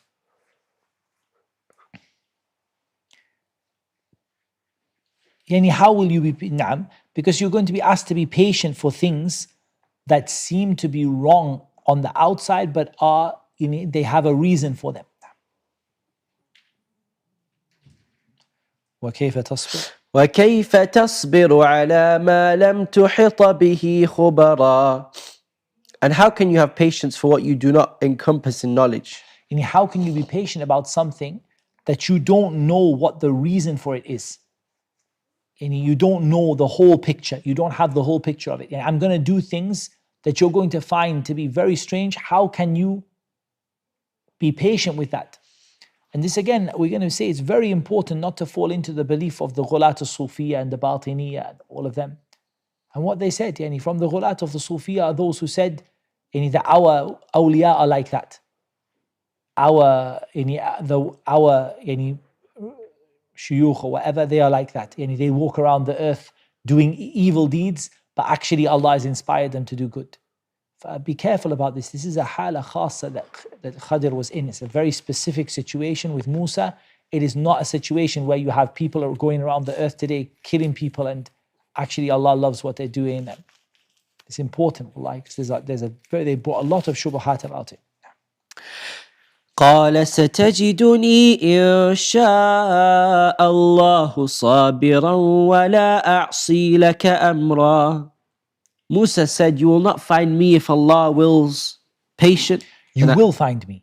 Oh. Musa said, you will find me if Allah wills, patient, and I will not disobey you in any order. Yani inshallah, bi'idhnillah, I will try to be patient, because Musa was from Ulul Azm, from the prophets that were the most determined and patient of all the prophets. So Musa knows I can be patient. Inshallah, I can be patient with you. قال فإن اتبعتني فلا تسألني عن شيء حتى أحدث لك منه ذكرا. He said that if you follow me, do not ask me about anything until I make to you about it mention. فانطلقا حتى إذا ركبا في السفينة خرقها قال أخرقتها لتغرق أهلها لقد جئت شيئا إمرا. So they set out until when they had embarked on the ship, he tore it open. Musa said, have you torn it open to drown his people? You have certainly done a grave thing. And he tore a hole in the ship. So he scuttled the ship, made it have a hole in it. And Musa, as was his nature, he made inkar of the munkar. Musa ankar هذا المنكر. He saw something wrong and he spoke out. He said, how can you do this? This is a very evil thing. However, he had made a condition, and knowing that Allah Azza wa Jal wanted him to accompany Khidr, Musa had made a condition that he would not ask about the things until Khidr explained to him why he did them. قال ألم أقل إنك لن تستطيع معي صبرا. Al-Khidr said, did I not say that with me you would never be able to have patience? نعم. قال لا تؤاخذني بما نسيت ولا ترهقني من أمري عسرا. Musa said, do not blame me for what I forgot and do not overwhelm me in my matter with difficulty. And it was something that he was not intending to break his promise in it, but it was his nature. He saw something wrong and he spoke out, and then he apologized and said that we had agreed that I would not speak to you about what you do until you explain it to me. فانطلقا حتى إذا لقيا غلاما فقتله قال أقتلت نفسا زكية بغير نفس لقد جئت شيئا نكرا. So they set out until when they met a boy. He killed him. Musa said, have you killed a pure soul for other than having killed a soul? You have certainly done a deplorable thing. Naam. Once again now, Al-Khidr did something that Musa could not understand. He killed a boy. Musa said, have you killed a pure soul for? He hasn't killed anyone. You have done a terrible thing. So once again, Musa broke his condition out of his nature to command that which was good and forbid what was evil. قال ألم أقل لك إنك لن تستطيع معي صبرا. Al-Khidr said, did I not tell you that with me you will never be able to have patience? نعم. قال إن سألتك عن شيء بعدها فلا تصاحبني قد بلغت من لدني عذرا. Musa said, if I should ask you about anything after this, then do not keep me as a companion. You have obtained from me an excuse. No doubt, you cannot continue to, it's not working out between us. If it happens a third time, then, I will not ask you again to forgive me again and again and again. We'll accept that it's not good, that this isn't working. فانطلقا حتى إذا أتيا أهل قرية استطعما أهلها فأبوا أن يضيفوهما فوجدا فيها جدارا يريد أن ينقض فأقامه قال لو شئت لاتخذت عليه أجرا. So they set out until when they came to the people of a town, they asked its people for food, but they refused to offer them hospitality. And they found therein a wall about to collapse. So he restored it. Musa said, if you wished, you could have taken for it a payment. They came to the people of the town, and the people cast them out. They didn't help them. And then Al-Khidr started to repair a broken wall. Musa said, these people have thrown us out from the town. They've refused to give us food and shelter. And you want to help them. Why don't you take a payment for it so that we can buy food? And then he realized that he had, the third time, broken the condition that was between him and Al-Khidr. قال هذا فراق بيني وبينك سأنبئك بتأويل ما لم تستطع عليه صبرا. Al-Khidr said, نعم عفوا أعد. قال هذا فراق بيني وبينك سأنبئك بتأويل ما لم تستطع عليه. تستطيع. نعم. Is it not تستطيع comes in the next one? قال هذا فراق بيني وبينك سأنبئك بتأويل ما لم تستطع عليه صبرا. تستطيع comes in the last one. Al-Khidr said, this is parting between me and you. I will inform you of the interpretation of that about which you could not have patience. So now Al-Khidr, out of his ihsan, he doesn't leave Musa without an explanation. Rather, he explains to Musa the reasons that he did what he did. أما السفينة فكانت لمساكين يعملون في البحر فأردت أن أعيبها وكان وراءهم ملك يأخذ كل سفينة غصبا. As for the ship, it belonged to poor people working at sea. So I intended to cause defect in it as there was after them a king who seized every good ship by force. And there's something very powerful here. Al-Khidr, when he says that the defect was caused, we know it's by the command of Allah, and Allah commanded him to do it, to cause that hole to appear in the ship. Who does he blame for doing it? Abdurrahman. Khidr, who does he say did it? The king. Who put the hole in the ship? He did. He blames himself. Adab with Allah. He doesn't say Allah put the hole in the ship. Even though he's doing it with the command of Allah, out of adab with Allah, he doesn't say Allah put the hole in the ship. He says, I did it. And that's why you don't blame Allah for the things that you do. Hatta even if it came from the command of Allah Azza wa Jal, and no doubt it came by Allah's decree, but with adab with Allah, he doesn't say that Allah put the hole in the ship. Contrast that to the last one when he built the wall, and you'll see the difference in how he speaks. And when he says that your Lord wanted them to take their treasure. So in the good things that happen with adab with Allah, when he speaks about the good, he speaks that Allah wanted it. And when he speaks about the things that he did that Musa found to be problematic, he says that I did them, even though he was doing it from the command of Allah. And that's the excellent manners with Allah subhanahu wa ta'ala.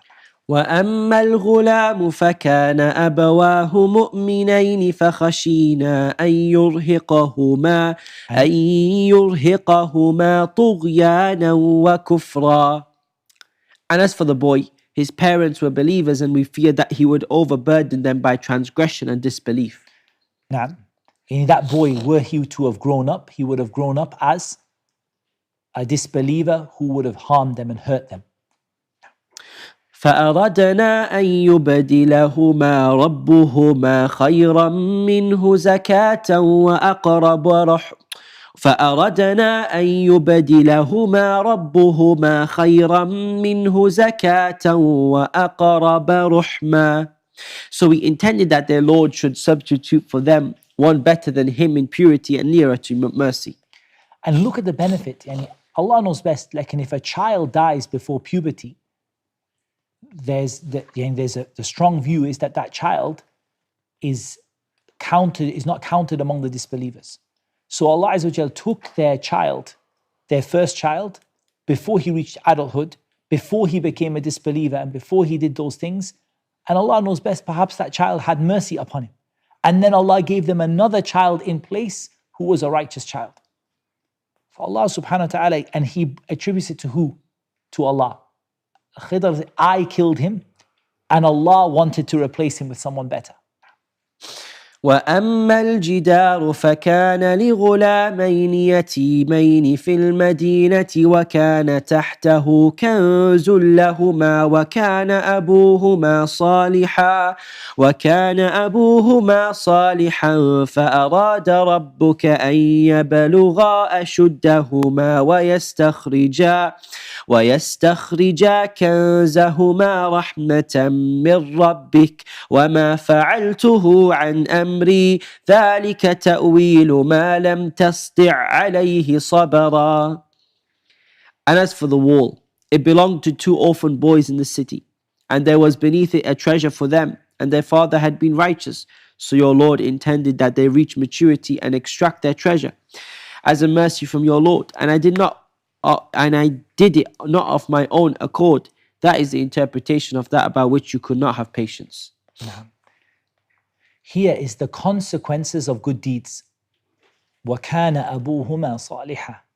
They, as of yet, and there is no sign of them righteous or not righteous, but they are given good because of their goodness of their father. That doesn't mean they carry burdens. You don't carry the sin of someone, or you don't take over their good deeds without them getting them. But you can get the consequences of the good and bad actions of people. As for his statement, I did not do it of my own accord. For this is from the adillah, that people used to say that he was a prophet. And it was not my own decision to do this. This was something Allah commanded me. And also there is another argument as to why he was a prophet. For those who argued it, Wallahu alam. It's not allowed for someone following a prophet to break the law of Allah. Does that make sense? Now, Al-Khidr is living in a time of Musa. He has to follow the law which Allah subhanahu wa ta'ala gave him. How can he break that law without the authority of prophethood? And if Allah reveals to him that this is for you to do it. This is a view that they brought. They said that he brought to go against the Sharia, he has to have had direct revelation from Allah subhanahu wa ta'ala to oppose the Sharia that existed on the earth at that time. Allah Azza wa Jalla knows best. The Prophet ﷺ wished that, there is a narration, Wallahu alam, that he wished that we could have learned more from Al-Khidr, that if Musa would have been patient with him, we would have learned more from him. Wallahu alam, Allah Azza wa Jalla knows best. Afwan, Abdurrahman, I now want to mention, because there is a confusion people have, and I know it's going to take our time, but I think we have to mention what Al-Imam Al-Sa'di rahimahullah ta'ala mentions with regard to the benefits. Surah Al-Kahf, it's very hard to do the tafsir in this kind of sitting, because there's so much to talk about. But I want to mention to you some of the things. I'll go through as quick as I can, some of the benefits that he mentioned. The first benefit he mentions is the virtue of seeking knowledge. The second benefit he mentions is that beginning with the most important thing first. The third benefit, the permissibility of taking a servant when traveling. The fourth benefit that he mentions, that the one who is traveling to seek knowledge or for jihad and the likes of it, it is possible, and if he wishes to inform what his goal is, he can. And even though it may be better for him to conceal it. And there may be benefits in the people in terms of preparing for it by telling them what it is that he wants to, where it is that he wants to go. And when he said, "La abarahu hatta abalugha majma' al-bahrain," he told them what he was intending to do, so that they could prepare for it, particularly if it's going to be very hard. Like the Prophet ﷺ told in Tabuk, the battle was going to be very hard, so he told the people to be ready for it. Mentioning that evil and its causes are from the shaitan. In other words, that the causes, the asbab, otherwise it's by the decree of Allah subhanahu wa ta'ala. Like in the sabab, what does Allah make the cause of it in this world? The worldly cause of it is the shaitan. And from it is the permissibility of a person mentioning the hardship that they've gone through from those things that they're feeling, like I'm hungry, I'm thirsty, I'm tired, and that this is not, it doesn't go against the issue of complaining only to Allah subhanahu wa ta'ala. And from it is the recommendation of a person's servant on travel being someone who is intelligent and wise.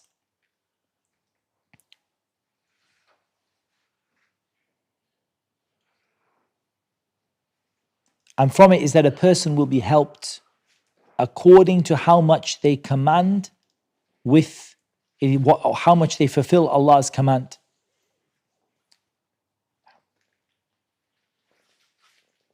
And he mentioned from it is that he mentions that he was not a prophet, and Khidr was not a prophet according to his view. Rather, he was a righteous person because he's described with ubudiyyah. And that's the view of As-Sa'di. And other people took the view that he's a prophet.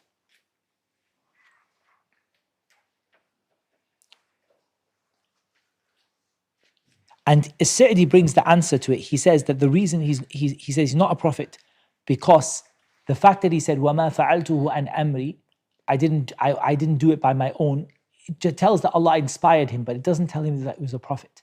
Like there's an issue that's remaining. How can he go against the Sharia of Allah because of what comes into his mind? I mean, how can you kill an innocent person just because it appeared in your mind? I mean, without sultan from Allah subhanahu wa ta'ala, authority from Allah azza wa jal. And it seems to me, wallahu alam, that aqrab is that he was a nabi, he was a prophet. And Allah azza wa jal knows best. The good etiquettes with the teacher. It comes in the story. The good etiquettes that you have with your teacher. From it is that a person who is more noble can be humble before someone who is less noble than them. Because Musa was more noble and more beloved to Allah than Al-Khidr. And from it is also that a scholar of virtue can seek knowledge from someone who is less than them if they have knowledge that that person doesn't have. And from it is that virtues are attributed to Allah subhanahu wa ta'ala. And مِمَّا عُلِّمْتَ رُشْدًا, that which you were taught of wisdom. From it is that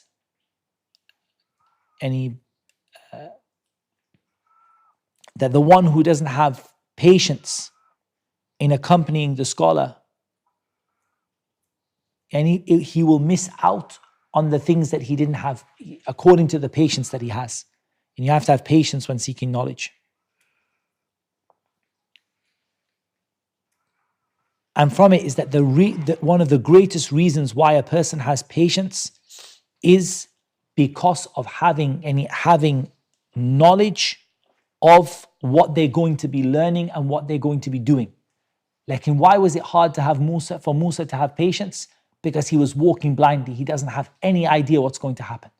Like if Khidr said to him, for example, in the beginning, that, "Oh Musa, I'm going to do things that seem very strange to you, but I'm doing it by the command of Allah, and this is and so on." It would be easy for Musa to be patient upon it.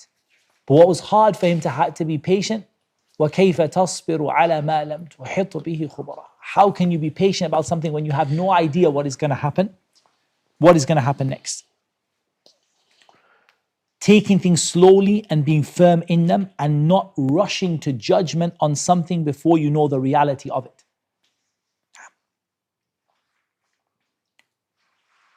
From it is that the matters of a person's actions are dependent upon the mashi'ah of Allah subhanahu wa ta'ala. And a person says, "Insha'Allah," if they're going to do something tomorrow. "Satajiduni insha'Allahu sabira." From it is being patient upon a matter, and actually being firm and being resolved in doing something. I'm going to be patient, insha'Allah ta'ala.